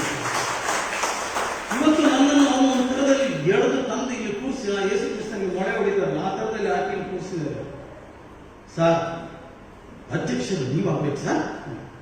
ಯಾಕೆ ನೀವೇ ಸರ್? ಬನ್ರಿ ಅಧ್ಯಕ್ಷ ನಮಗೆಲ್ಲ ಮಾಡಕ್ ಹೋಗ್ಬೇಡ್ರಿ, ಯಾರು ದೊಡ್ಡವರು ಇದ್ದಾರೆ. ಇಲ್ಲ ಸರ್ ನೀವೇ ಸರ್. ಯಾಕೆ ನಿಮ್ಗೆ ವಯಸ್ಸಾಯ್ತಲ್ಲ ಸರ್? ನನಗೆ ವಯಸ್ಸಾಯ್ತು ಅಂತ ಕೂಗಿಸಿದಲ್ಲ. ಇಲ್ಲಿ ಕೂತವರಲ್ಲಿ ಅತ್ಯಂತ ಕಿರಿಯ ನಾನೇ. ಆದರೂ ಕೂಡ ಒಂದು ಪ್ರೀತಿಯಿಂದ ಕರೆದ್ರಲ್ಲ ತನ್ನ ಯಾಕಂದ್ರೆ ಅವರಿಗೆ ಇಂಥ ಒಂದು ಈ ಕಾರ್ಯಕ್ರಮ ಇದೆಯಲ್ಲ, ಇದು ಕಾಮನ್ ಅವರಿಗೆ. ಯಾಕಂದ್ರೆ ಪ್ರತಿ ಪುಸ್ತಕ ಬಿಡುಗಡೆ ಮಾಡುವಾಗ ಇದೇ ಬರೋದು ಒಂದು ಖಾತೆ. ಬಟ್ ಇವ್ರಿಗೆ ಬೆಲ್ ಹೊಡೆಯೋದು ಇವ್ರು ನಿಲ್ಸಲ್ವೇ? ಲೆಕ್ಚರ್ ಅಲ್ಲೂ ಅಗಾಧವಾದ ಶಕ್ತಿ ಇದೆ. ಕಾಸರಗೋಡಿನಲ್ಲಿ ನಾನು ದಾಸ ಪರಂಪರೆಗೆ ಸಂಬಂಧಪಟ್ಟಾಗ ಒಂದು ಕಾರ್ಯಕ್ರಮ ಮಾಡಿದಾಗ ಖಾತೆಗೆ ತುಂಬಿಬಿಟ್ಟು ಅದು ಏನು ಮಾತಾಡ್ತೀವಿ, ನಮ್ಮ ಹೆಂಗಸರೆಲ್ಲ ಬಂದ್ಬಿಟ್ಟು ದಂಗ್ ಪಡೆದವರು 500 ಜನ ಮಹಿಳೆಯರು ಬಿದ್ದಿರಲಿ, ಬರೀ ಮಹಿಳೆಯರು 500 ಜನ.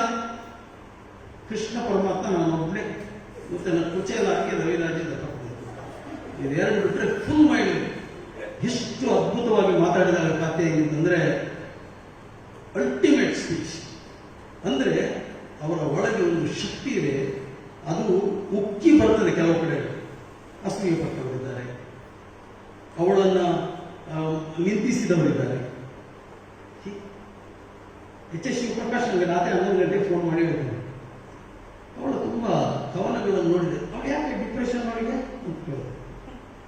ಇಲ್ವಲ್ಲ ಸರ್, ಇಲ್ಲ ಇಲ್ಲ ಇಲ್ಲ, ಅವಳು ಅದನ್ನು ಬಿಟ್ಟು ಹೊರಗೆ ಬರಬೇಕು ಅಂತ.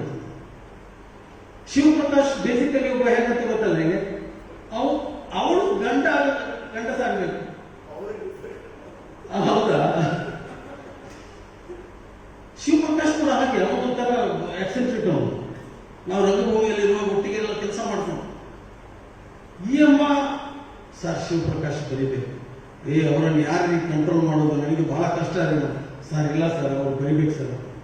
ಇರ್ಲಿ, ಖಾತೆಯಾಗಿ ಕುಂಜಿ ಬಟ್ಟೆ ಹೇಳಿದ್ರಿಂದ ಅನಿಸೋನು. ಶಿವಪ್ರಕಾಶ್ಗೆ ರಾತ್ರಿ ಎಷ್ಟು ವರ್ಷಗಳು ಬಂದಿರ್ತಾರೆ. ಶಿವಪ್ರಕಾಶ್ ಚಿನ್ನ ಮಾತಾಡ ಏನು ನೆನಪಾಯ್ತಿದೆ, ಖಾತೆಯಾಗಿ ಕುಂಜಿ ಯಾರು ಸರ್ ಒಂದು ಕವಿಯತೆ ನಿನಗೇನಾಗಬೇಕು? ಈ ಪ್ರಶ್ನೆಗಳೇ ಅಲ್ಟಿಮೇಟ್. ನನಗೇನಾಗೋದು ಬೇಡ, ಬಟ್ ಅವಳಿಗೆ ನೀನು ಮುನ್ನುಡಿ ಬರೀಬೇಕಂತ ಮಾರ, ನೀನು ಬರೆದು ಬಿಡು. ನಾನೆಲ್ಲ ಚಿನ್ನಾಗಿದ್ದೀಯ, ಸುಮ್ಮನಿರಪ್ಪ ನೀವು, ಸುಮ್ಮನೆ ಅಲ್ಲಪ್ಪ ನೀವು ಬರೀ ಖಾತೆಯಲ್ಲಿ ಹೇಳಿ ನೀನು ಕೊಟ್ಟು ಕಳಿಸು. 5 ಸಾಲ ಬರೆದು ಕಳಿಸಿ, ನಾನು ಕ್ಷೇಮ ನೀನು ಕ್ಷೇಮ ನಂಬುತ್ತೇನೆ, ಈ ಥರದಲ್ಲಿ ನನ್ನ ಭಾಷೆ. ಇವಳಿಗೆ ಅದು ಸಾಕಾಗಲಿಲ್ಲ. ಇವಳು ಕೇಳಿ ಏನು ಸರ್ 5 ಲೈನಲ್ಲಿ ಮುಗಿಸ್ಬಿಟ್ಟಿದ್ದಾರೆ ಮುನ್ನುಡಿ. ಆಮೇಲೆ ನಾನು ಅವ್ರ ರಿಕ್ವೆಸ್ಟ್ ಮಾಡಿ ಸರ್ ಇದು ಸ್ವಲ್ಪ ವಿಷದವಾಗಿ ಆಯ್ತು. ಆಮೇಲೆ ಬರ್ದೆಲ್ಲ ಕಳಿಸಿದ್ದಂತ ನನ್ನ ಹತ್ರ ಹೇಳಿದ್ರು. ಖಾತೆ ಅಂತ ಹೇಳಿಲ್ಲ. ಈಗ ಯಾಕೆ ಅವರು ನೆಗೆಟಿವ್ ಥಾಟ್ಸ್ ಅನ್ನೇ ಬರೀತಾರೆ? ನಾನು ಅವರ ನಾಟಕಗಳನ್ನು ಗಮನಿಸಿದ್ದೇನೆ. ಆ ನಂತರ ಖಾತೆಯಲ್ಲಿ ಗೆಳತಿಯಾದ ನಂತರ ಅವರ ಪುಸ್ತಕಗಳನ್ನು ನಿಧಾನವಾಗಿ ಓದಲಿಕ್ಕೆ ಶುರು ಮಾಡಿದ್ದೇನೆ. ಎಲ್ಲೋ ಒಂದು ಕಡೆ ನೋವು, ಎಲ್ಲೋ ಒಂದು ಕಡೆ ಬರ್ತಾ ಇದೆ ಅಂತ ಕಾಣ್ತದೆ ನನಗೆ. ಅದನ್ನು ಮೀರಿ ಖಾತೆ ಬಹುಶಃ ನನಗೆ ಗೊತ್ತಿದೆ ಹೌ ಶಿ ಸಫರ್. ರವಿರಾಜನಿಗೆ ಎಷ್ಟು ಅವಮಾನ ಆಗಿದೆ, ರವಿರಾಜನ ಧರ್ಮಪತ್ನಿ ಕಾತ್ಯಾಯಿನಿಗೆ ಎಷ್ಟು ಅವಮಾನ ಆಗಿದೆ. ಆದರೂ ಕೂಡ ಅದನ್ನು ಮೀರಿ ಖಾತೆಯಲ್ಲಿ ಬರೆದಿದ್ದಾರಲ್ಲ, ದಟ್ ಇಸ್ ದ ಗ್ರೇಟ್ನೆಸ್. ಅವಮಾನವನ್ನು ಒಂದು ಚಾಲೆಂಜ್ ಆಗಿ ತಗೊಳ್ಬೇಕಾ ಅಂತ ಪರಿಸ್ಥಿತಿಯಲ್ಲಿ ನಾವೀಗ ಬಂದಿದ್ದೇವೆ. ನಾವಿವತ್ತು ಏನಾದರೂ ಆಗಿದ್ರೆ ಅದು ಅವಮಾನ. ಇವತ್ತು ಸೇತುರಾಮ್ ಏನಾದರೂ ಆಗಿದ್ರೆ ಅದು ಅವಮಾನ. ಸೇತುರಾಮ್ ತುಂಬಾ ಚೆನ್ನಾಗಿ ಗೊತ್ತು. ಸೇತು ಬಗ್ಗೆ ಏನೆಲ್ಲ ಮಾತಾಡಿದ್ದಾರೆ, ಎಂಥದೆಲ್ಲ ಮಾತಾಡಿದ್ದಾರೆ ಎಲ್ಲ ನನಗೆ ಗೊತ್ತಿದೆ. ಈ ಕಿವಿಗಳು ಕೇಳಿದೆ. ಪುಣ್ಯಾತ್ಮ ನಾನು ಆ ವಿಷಯದಲ್ಲಿ ಜಗ್ಲಿಲ್ಲ. ಮಾಯಾಮೃಗದಂತ ಅದರಲ್ಲಿ ಪಾತ್ರ ಬಂದು ಈ ಹಂತಕ್ಕೆ ಬಂದಿರೋದು. ಸೇತು ಮಾತುಗಳನ್ನು ಕೇಳಲಿಕ್ಕೆ ಜನ ನಿಂತಾರಲ್ಲ, ಅದೇ Sethu. I am really proud. ಕೋಟ್ಯಾಧೀಶನಾಗಿ ಇವತ್ತು ಎಂತೆಂಥ ಬಂಗ್ಲೆಯನ್ನು ಕಟ್ಟಿ ಮೆರಿಬೇಕಾದ ಜೀವ ಇದು. ಆ ಇನ್ಕಮ್ ಟ್ಯಾಕ್ಸ್ ನಲ್ಲಿ ಇದ್ದು ಕೂಡ ₹1 ಮಾಡಲಿಲ್ಲಲ್ಲ ನನ್ನ ಗೆಳೆಯ. ಅದಕ್ಕೆ ನನಗೆ ಇವನ ಬಗ್ಗೆ ಅಭಿಮಾನ ಜಾಸ್ತಿ. ಇನ್ಕಮ್ ಟ್ಯಾಕ್ಸ್ ಕಮಿಷನ್ ದುಡ್ಡು ಮಾಡದೇ ಇರ್ತಾರೆ ಈ ಜಗತ್ತಿನಲ್ಲಿ ಯಾರು? ಹಾಗೆ ನಮಗಿದ್ದ ಗೆಳೆಯರೆಲ್ಲ ಇರ್ತವ್ರೆ. ಸಾಧನೆ ಮಾಡಿ, ಕೆಲಸ ಮಾಡಿ, ಏನಾದರೂ ತೋರಿಸ್ಬೇಕು ಸಾಯೋ ಮೊದಲು. ಸಣ್ಣ ಒಂದು ಮನೆಯಲ್ಲಿ ಮಲ್ಲೇಶ್ವರಂನ 8th ಕ್ರಾಸಿನ ಲೇನ್ನ ಮೇಲೆ ಅವನ ಮನೆ ರೂಮ್. ನಾನು ಅಲ್ಲಿಗೆ ಬಂದಿದ್ದೆ, ನೋಡಿದ್ದೆ. ಅವನ ನನ್ನ ಗೆಳೆಯ ನನ್ನ ಮನೆಗೆ ಅಂತ ಕರ್ಕೊಂಡೋಗಿದ್ದೆ. ಆ ದಿನಗಳನ್ನು ಎಣಿಸಿದಾಗ ಆ ದಿನ ಏನು ಸೇತು ಬಟ್ಟೆ ಹಾಕ್ತಿಲ್ಲ, ಅದೇ ಬಟ್ಟೆ ಇವತ್ತಿಗೂ ಸೇತು ಮೇಲೆ ಮೈ ಮೇಲೆ. ಅದಕ್ಕೆ ನನಗೆ ಅಭಿಮಾನ ಅನಿಸೋದು ನನ್ನ ಇಂಥ ಗೆಳೆಯರು ನೋಡಿ. ಅದೇ ಥರದ ಕಾಟೇನಿ ಕೂಡ ಅವಳಿಗೆ ಇವತ್ತು ಕೆಲಸ ಇದೆ, ಗಂಡನು ಕೂಡ ದುಡಿತಾನೆ. ಆಕೆ ಕೂಡ ಒಳ್ಳೆಯ ಬಟ್ಟೆಗಳನ್ನ ಇದರಲ್ಲಿ ಉಂಟಲ್ಲ, ಜಿಲ್ಕಿ ಬಿಲ್ಕೆಲ್ಲ ಅದೆಲ್ಲ ಹಾಕೊಂಡು ಬರ್ಬೋದಾಗಿದೆ. ಅದೇ ಕಾಟನ್ ಸೀರೆ, ಅದೇ ಇಂದಿರಾ ಗಾಂಧಿ ಹಾಕಿರುವಂಥ ಕಾಲದಿಂದ ಇದ್ದಂಥ ಬಟ್ಟೆಗಳು, ಅದನ್ನೇ ಹಾಕೊಂಡು she is happy with that. ಬಹಳ ಸಿಂಪಲ್ ಆಗಿರ್ತಾರೆ. ನಮ್ಮ ಜಯಶ್ರೀರಮ್ಮ ಕೂಡ, ನನ್ನ ಟೀಚರ್ ಬಿ ಜಯಶ್ರೀ ಕೂಡ, ಅವರು ಕೂಡ ಎಲ್ಲೂ ಕೂಡ ಅವರು ಬಟ್ಟೆಯ ಬಗ್ಗೆ ಇದನ್ನು ತೋರಿಸ್ಕೊಡ್ತಿರ್ಲಿಲ್ಲ. ಅವರು MP ಆದವರು ಕೂಡ ಅವರ ಬಟ್ಟೆಯಲ್ಲಿ ಅಷ್ಟು ಸಿಂಪಲ್ ಆಗಿತ್ತು. ಅದು ರಂಗಭೂಮಿ ನಮಗೆ ಕಲಿಸಿಕೊಟ್ಟಂತ ಪಾಠ. ಇವತ್ತು ನಾವು ಏನಾದರೂ ಆಗಿದ್ರೆ, ಅಥವಾ ನಾವೇನಾದರೂ ಸಾಧನೆ ಮಾಡಿದ್ರೆ, ಅಥವಾ ಚಿನ್ನ ಹೋಗ್ತಿದ್ದ ನೋಡಲ್ಲಿ ಅಂತೇಳಿ ಹೇಳಿದ್ರೆ, ಅದಕ್ಕೆ ಕಾರಣ ನಮ್ಮ ರಂಗಭೂಮಿ.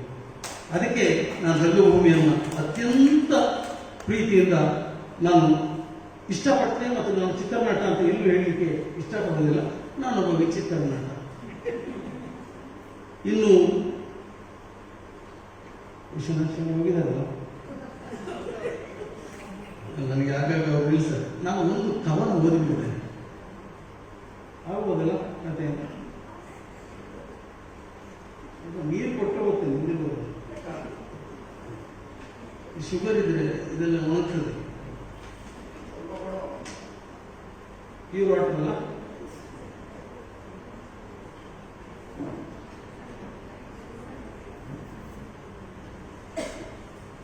ಇದು ಅವಳ ಖುಷಿ ಗೊತ್ತಿದೆ, ನನಗೆ ಬೇಕಾಗಿಲ್ಲ.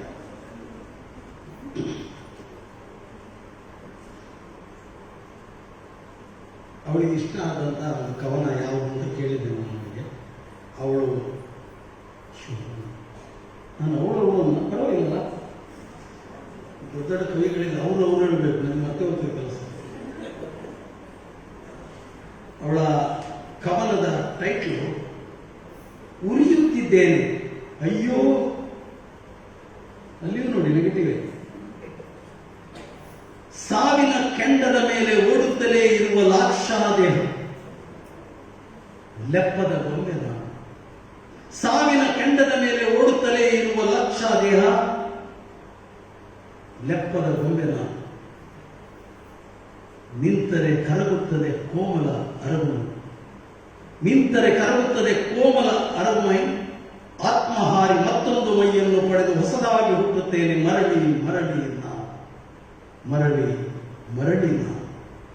ನನ್ನ ಆತ್ಮ ನನ್ನದೆಂದುಕೊಂಡಿದ್ದೆ, ಆದರೆ ಇದು ನನ್ನದಲ್ಲವೇ ಅಲ್ಲ, ಇದು ನನ್ನದಲ್ಲವೇ ಅಲ್ಲ. ತಲೆ ತಲಾಂತರದಿಂದ ದೇಹದಿಂದ ದೇಹ, ದೇಹದಿಂದ ದೇಹ, ದೇಹ ದೇಹ ದೇಹಗಳನ್ನು ದಾಟಿ ಈಗ ಈ ದೇಹದೊಳಗೆ ಸೇರಿಕೊಂಡಿದೆ. ಹಾಗಾದರೆ ನಾನು ಯಾರು? ಈ ದೇಹವೇ ಅಲ್ಲ, ಆ ಆತ್ಮವೇ. ದೇಹದಿಂದ ದೇಹಕ್ಕೆ ಹಾರುವ ಅತೃಪ್ತ ಹೆಂಗಸಿನಂತೆ ಅಥವಾ ಗಂಡಸಿನಂತೆ ಹಾದರಗಿತ್ತಿ ಅಥವಾ ಹಾದರಗಿತ್ತಲ್ಲವೇ ದೇವರೇ ಈ ಆತ್ಮಗಳು? ಹೊಸ ಅಂಗಿ, ಹೊಸ ಹೊಸ ಅಳತೆಗಳ ಡಿಸೈನ್ಗಳ, ಬಣ್ಣ ಬಣ್ಣಗಳ ನಿಲುವಂಗಿ, ದೇವರ ಜವಳಿ ಅಂಗಡಿಯಲ್ಲಿ ರಶ್ಯೋ ರಶ್. ನಿರಾಕಾರ ಆತ್ಮಗಳಿಗೆ ಆಕಾರಗಳ ಒಳಗೆ ತೂರುವ ಹುಚ್ಚು. ಮನ್ಮಥನನ್ನು ಸುಟ್ಟು ಬೂದಿ ಅನಂಗ ಮಾಡಿದ ನಿರಾಕಾರ ದೇವರಿಗೂ ಆಕಾರ ಹೊಲಿದಿರುವ ದರ್ಜಿಯದೇ ಹುಚ್ಚು. ನಿರಾಕಾರದ ಉದ್ದ ದೇಹ ಅರಿವೆಯನ್ನು ಮೀಟರ್ನಲ್ಲಿ ಅಳೆದು ಸೀಮೆ ಸುಣ್ಣದ ಗುರುತು ಮಾಡಿ ಕತ್ತರಿಸಿ ಅಂಗಾಂಗಗಳನ್ನು ಜೋಡಿಸಿ ಹೊಲಿದು ಆಕಾರ ಕೊಡುತ್ತಾ ಹ್ಯಾಂಗರಲ್ಲಿ ನೇತು ಹಾಕುತ್ತಾನೆ. ಗಣಪತಿಯ ಮೂರ್ತಿಗೆ ಕೊನೆಗೆ ಕಣ್ಣು ದೃಷ್ಟಿ ಇಡುವ ಹಾಗೆ. ಆತ್ಮಗಳು ಅವಸರದಲ್ಲಿ ತೂರಿಕೊಂಡ ಗಳಿಗೆಯಲ್ಲಿ ಆಕಾರಗಳಿಗೆ ಜೀವ. ಎಂತ ಬ್ಯೂಟಿಫುಲ್ ಕಲ್ಪನೆ ನೋಡಿ. ಈ ಶೋಕಿ ಆತ್ಮ ಒಂದು ಅಂಗಿಯನ್ನು ಕಳಚಿ ಇನ್ನೊಂದನ್ನು ಧರಿಸಿ ಮತ್ತೊಂದರಲ್ಲಿ ಸಿಂಬಳ ಒರೆಸಿ ತುಕ್ಕು ಹಿಡಿದ ತಗಡು ಬಟ್ಟೆಯಂತೆ ನಾಯಿ ಬಣ್ಣ ಮಾಡಿ ಎಸೆಯುತ್ತದೆ. ಮಸಣದ ಬೆಂಕಿಯ ಮುಂದೆ ಮತ್ತೊಂದನ್ನು ಧರಿಸುತ್ತದೆ. ಈ ಶೋಕಿ ಆತ್ಮ ಒಂದು ಅಂಗಿಯನ್ನು ಕಳಚಿ ಇನ್ನೊಂದನ್ನು ಧರಿಸಿ ಮತ್ತೊಂದರಲ್ಲಿ ಸಿಂಬಳ ಒರೆಸಿ ತುಕ್ಕು ಹಿಡಿದ ತಗಡು ಬಟ್ಟೆಯಂತೆ ನಾಯಿ ಬಣ್ಣ ಮಾಡಿ ಎಸೆಯುತ್ತದೆ. ಮಸಣದ ಬೆಂಕಿಯ ಮುಂದೆ ಮತ್ತೊಂದನ್ನು ಧರಿಸುತ್ತದೆ. ದರಿದ್ರದ್ದು. ಇನ್ನೂ ಎಷ್ಟು ಅಂಗಿಗಳನ್ನು ಧರಿಸಬೇಕು ದೇವರೇ ಈ ಆತ್ಮ? ಇನ್ನು ಎಷ್ಟು ಅಂಗಿಗಳನ್ನು ಧರಿಸಬೇಕು ದೇವರೇ ಈ ಆತ್ಮ? ಹೊಲಿಯುವ ನಿನಗೂ ಬೇಜಾರಿಲ್ಲ, ತೊಡುವ ಅದಕ್ಕೂ ಬೇಜಾರಿಲ್ಲ. ಜನ್ಮಾಂತರಗಳ ಪಾಪ ಪುಣ್ಯಗಳ ಲೆಕ್ಕಗಳನ್ನು ಹೊತ್ತು ಸತ್ತ ದೇಹದಿಂದ ಹಾರಿ ಮತ್ತೊಂದು ದೇಹದಲ್ಲಿ ಹುಟ್ಟಿ ಮಗನೊಂದು ದೇಹವನ್ನು ಅದು ಏಕೆ ಧರಿಸಬೇಕು ಹೇಳು? ದೇವರ ಜವಳಿ ಅಂಗಡಿಯನ್ನೇ ಸುಡುವ ಬೆಂಕಿಗಾಗಿ ನಾನು ಕಾಯುತ್ತಿದ್ದೇನೆ. ದೇವರ ಜವಳಿ ಅಂಗಡಿಯನ್ನೇ ಸುಡುವ ಬೆಂಕಿಗಾಗಿ ನಾನು ಕಾಯುತ್ತಿದ್ದೇನೆ. ನಾನು ಅಂಗಿಯೇ, ಆತ್ಮವೇ, ಆತ್ಮಾಂಗಿಯೇ, ಅಂಗಾತ್ಮೆಯೇ ಉರಿಯುತ್ತಿದ್ದೇನೆ ಅಯ್ಯೋ ಆತ್ಮ ಮತ್ತು ಅಂಗಿಗಳ ನಡುವೆ. ನಮಸ್ಕಾರ.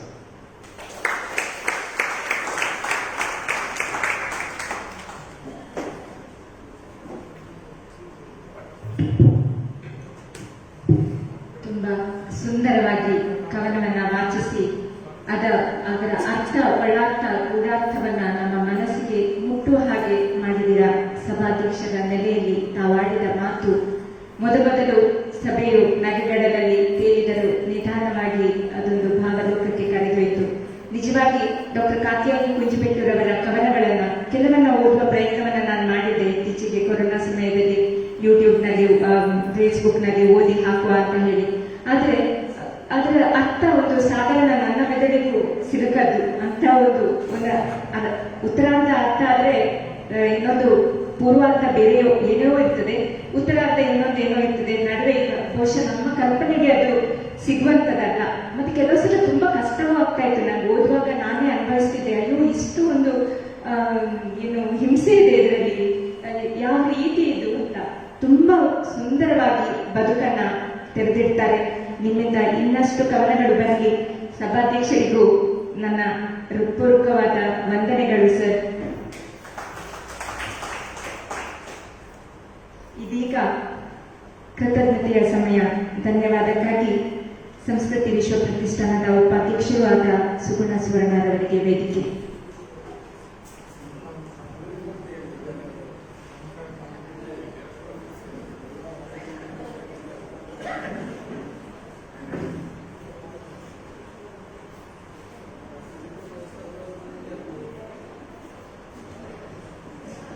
ಇಂದಿನ ಡಾಕ್ಟರ್ ಕಾತ್ಯಾಯನಿ ಕುಂಜಿಬೆಟ್ಟೂರು ಅವರ ಪುಸ್ತಕ ಅವನು ಹೆಣ್ಣಾಗಬೇಕು ಬಿಡುಗಡೆ ಮಾಡಿದ ಹಿರಿಯ ನಾಟಕಕಾರರು ಸಾಹಿತಿ ಶ್ರೀ ಎಸ್.ಎನ್. ಸೇತುರಾಮ್ ಅವರಿಗೆ ಸಂಸ್ಕೃತಿ ವಿಶ್ವ ಪ್ರತಿಷ್ಠಾನದ ಪರವಾಗಿ ಮನದಾಳದ ವಂದನೆಗಳು. ಸಭಾಧ್ಯಕ್ಷತೆ ವಹಿಸಿದ ಹಿರಿಯ ರಂಗಕರ್ಮಿ ಶ್ರೀ ಕಾಸರಗೋಡು ಚಿನ್ನರ್ ಅವರಿಗೂ ನಮ್ಮ ಸಂಸ್ಕೃತಿ ವಿಶ್ವ ಪ್ರತಿಷ್ಠಾನದ ಪರವಾಗಿ ಕೃತಜ್ಞತೆಗಳು. ಕೃತಿ ವಿಮರ್ಶೆ ಮಾಡಿದ ಸಾಹಿತಿ ಶ್ರೀಮತಿ ಸುಧಾ ಅಡುಕಳರವರಿಗೆ ಮನದಾಳದ ವಂದನೆ.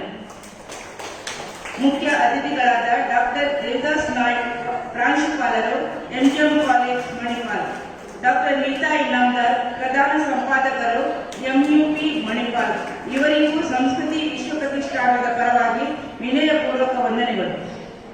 ಬೀದಿ ನಾಟಕದಲ್ಲಿ ಅಭಿನಯಿಸಿದ ಕಲಾವಿದರಿಗೂ ವಂದನೆಗಳು. ಸುಂದರ ಕಾರ್ಯಕ್ರಮವನ್ನು ಆಯೋಜಿಸಿದ ಸಂಸ್ಕೃತಿ ವಿಶ್ವ ಪ್ರತಿಷ್ಠಾನದ ಗೌರವಾಧ್ಯಕ್ಷರು, ಅಧ್ಯಕ್ಷರು, ಸಂಚಾಲಕರು ಹಾಗೂ ಎಲ್ಲ ಸದಸ್ಯರಿಗೂ ವಂದನೆಗಳು. ಪ್ರತ್ಯಕ್ಷ ಹಾಗೂ ಪರೋಕ್ಷವಾಗಿ ಸಹಕರಿಸಿದವರಿಗೆ, ಮಾಧ್ಯಮ ಮಿತ್ರರಿಗೂ ಸಂಸ್ಕೃತಿ ವಿಶ್ವ ಪ್ರತಿಷ್ಠಾನದ ಪರವಾಗಿ ವಂದನೆಗಳು. ಧನ್ಯವಾದಗಳು ಸುಗುಣ ಅವರೇ. ಸಜ್ಜನರ ಸಂಘವದು ಹೆಜ್ಜೆಯನ್ನು ಸರಿದಂತೆ ನಿಮ್ಮೊಂದಿಗೆ ಕಳೆದ ಈ ಕ್ಷಣವು ನಿಜವಾಗಿಯೂ ನಮ್ಮ ಜೀವನದಲ್ಲಿ ಒಂದು ಹೊಸ ಭಾಷ್ಯವನ್ನೇ ಬರೆದಿದೆ. ಈ ಕ್ಷಣ ನಿರಂತರವಾಗಿ ನಮ್ಮ ಉಡುಪಿಯ ಜನರಿಗೆ ಸಿಕ್ಕಿ ನಿಮ್ಮ ಮಾತುಗಳಿಗೆ ನಮಗೂ ಕಿವಿಯಾಗುವ ಹಂಬಲ ಯಾವತ್ತು. ಧನ್ಯವಾದಗಳು ಸರ್. ಯಾರಾದ್ರೂ ಫೋಟೋ ತೆಗೆದುಕೊಳ್ಳಿ.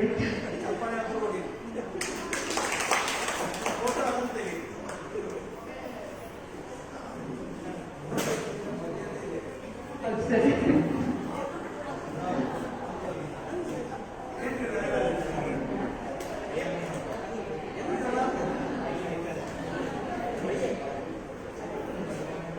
ಹೊಸತನವೇ ಬಾಳು, ಹಳಸಿಕೆಯಲ್ಲಿ ಸಾವು ಬಿಡು. ರಸವು ನವನವನಿತೆ ಇಂದ ದಿನವು ಹೊಮ್ಮಿ ಪಸರಿತೆರೆ ಬಾಳ್ಚಲು ಮಂಕುತಿಮ್ಮ. ಹೊಸ ರೀತಿಯಲ್ಲಿ ಬದುಕಬೇಕಂತೆ, ಹೊಸ ರೀತಿಯನ್ನೇ ನಾವು ಕಲಿಯಬೇಕು, ಹೊಸ ರೀತಿಯಲ್ಲಿ ನಾವು ಅರಿಯಬೇಕು. ಇಂತಹ ಕಾರ್ಯಕ್ರಮಗಳು ಇನ್ನಷ್ಟು ನಡೆಯಲಿ, ನಾವೆಲ್ಲ ಸೇರಿ ಅದನ್ನು ಆನಂದಿಸುವ ಅಂತ ಹೇಳ್ತಾ, ಸರ್ವೇ ಭವಂತು ಸುಖಿನಃ, ಸರ್ವೇ ಸಂತು ನಿರಾಮಯ, ಸರ್ವೇ ಭದ್ರಾಣಿ ಪಶ್ಯಂತು ಮಾ ಕಶ್ಚಿತ್ ದುಃಖ ಭಾಗ್ ಭವೇತ್. ಎಲ್ಲರಿಗೂ ಶುಭರಾತ್ರಿ, ಶುಭ ವಂದನೆಗಳೊಂದಿಗೆ ಇಂದು ಕಾರ್ಯಕ್ರಮದಲ್ಲಿ ಸೇರಿದ ನಿಮ್ಮೆಲ್ಲರಿಗೂ ವಂದನೆಗಳನ್ನ ಸಲ್ಲಿಸ್ತೇನೆ. ಹಾಗೆ ಸಂಸ್ಕೃತಿ ವಿಶ್ವ ಪ್ರತಿಷ್ಠಾನದ ಸದಸ್ಯರೆಲ್ಲರೂ ಒಂದು ಗ್ರೂಪ್ ಫೋಟೋಗೆ ಬರಬೇಕು ಅಂತ ಹೇಳಿಕೊಳ್ತೇನೆ.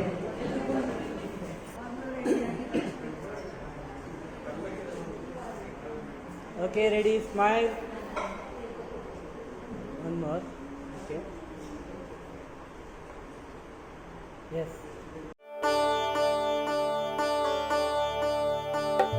संस्कृति विश्व प्रतिष्ठान विश्व संस्कृतिಗೆ ಅಭಿಯಾನ ಸುಸಂಸ್ಕೃತ ವಿಚಾರಗಳ ತಾಣ ಸಂಸ್ಕೃತಿ ವಿಶ್ವ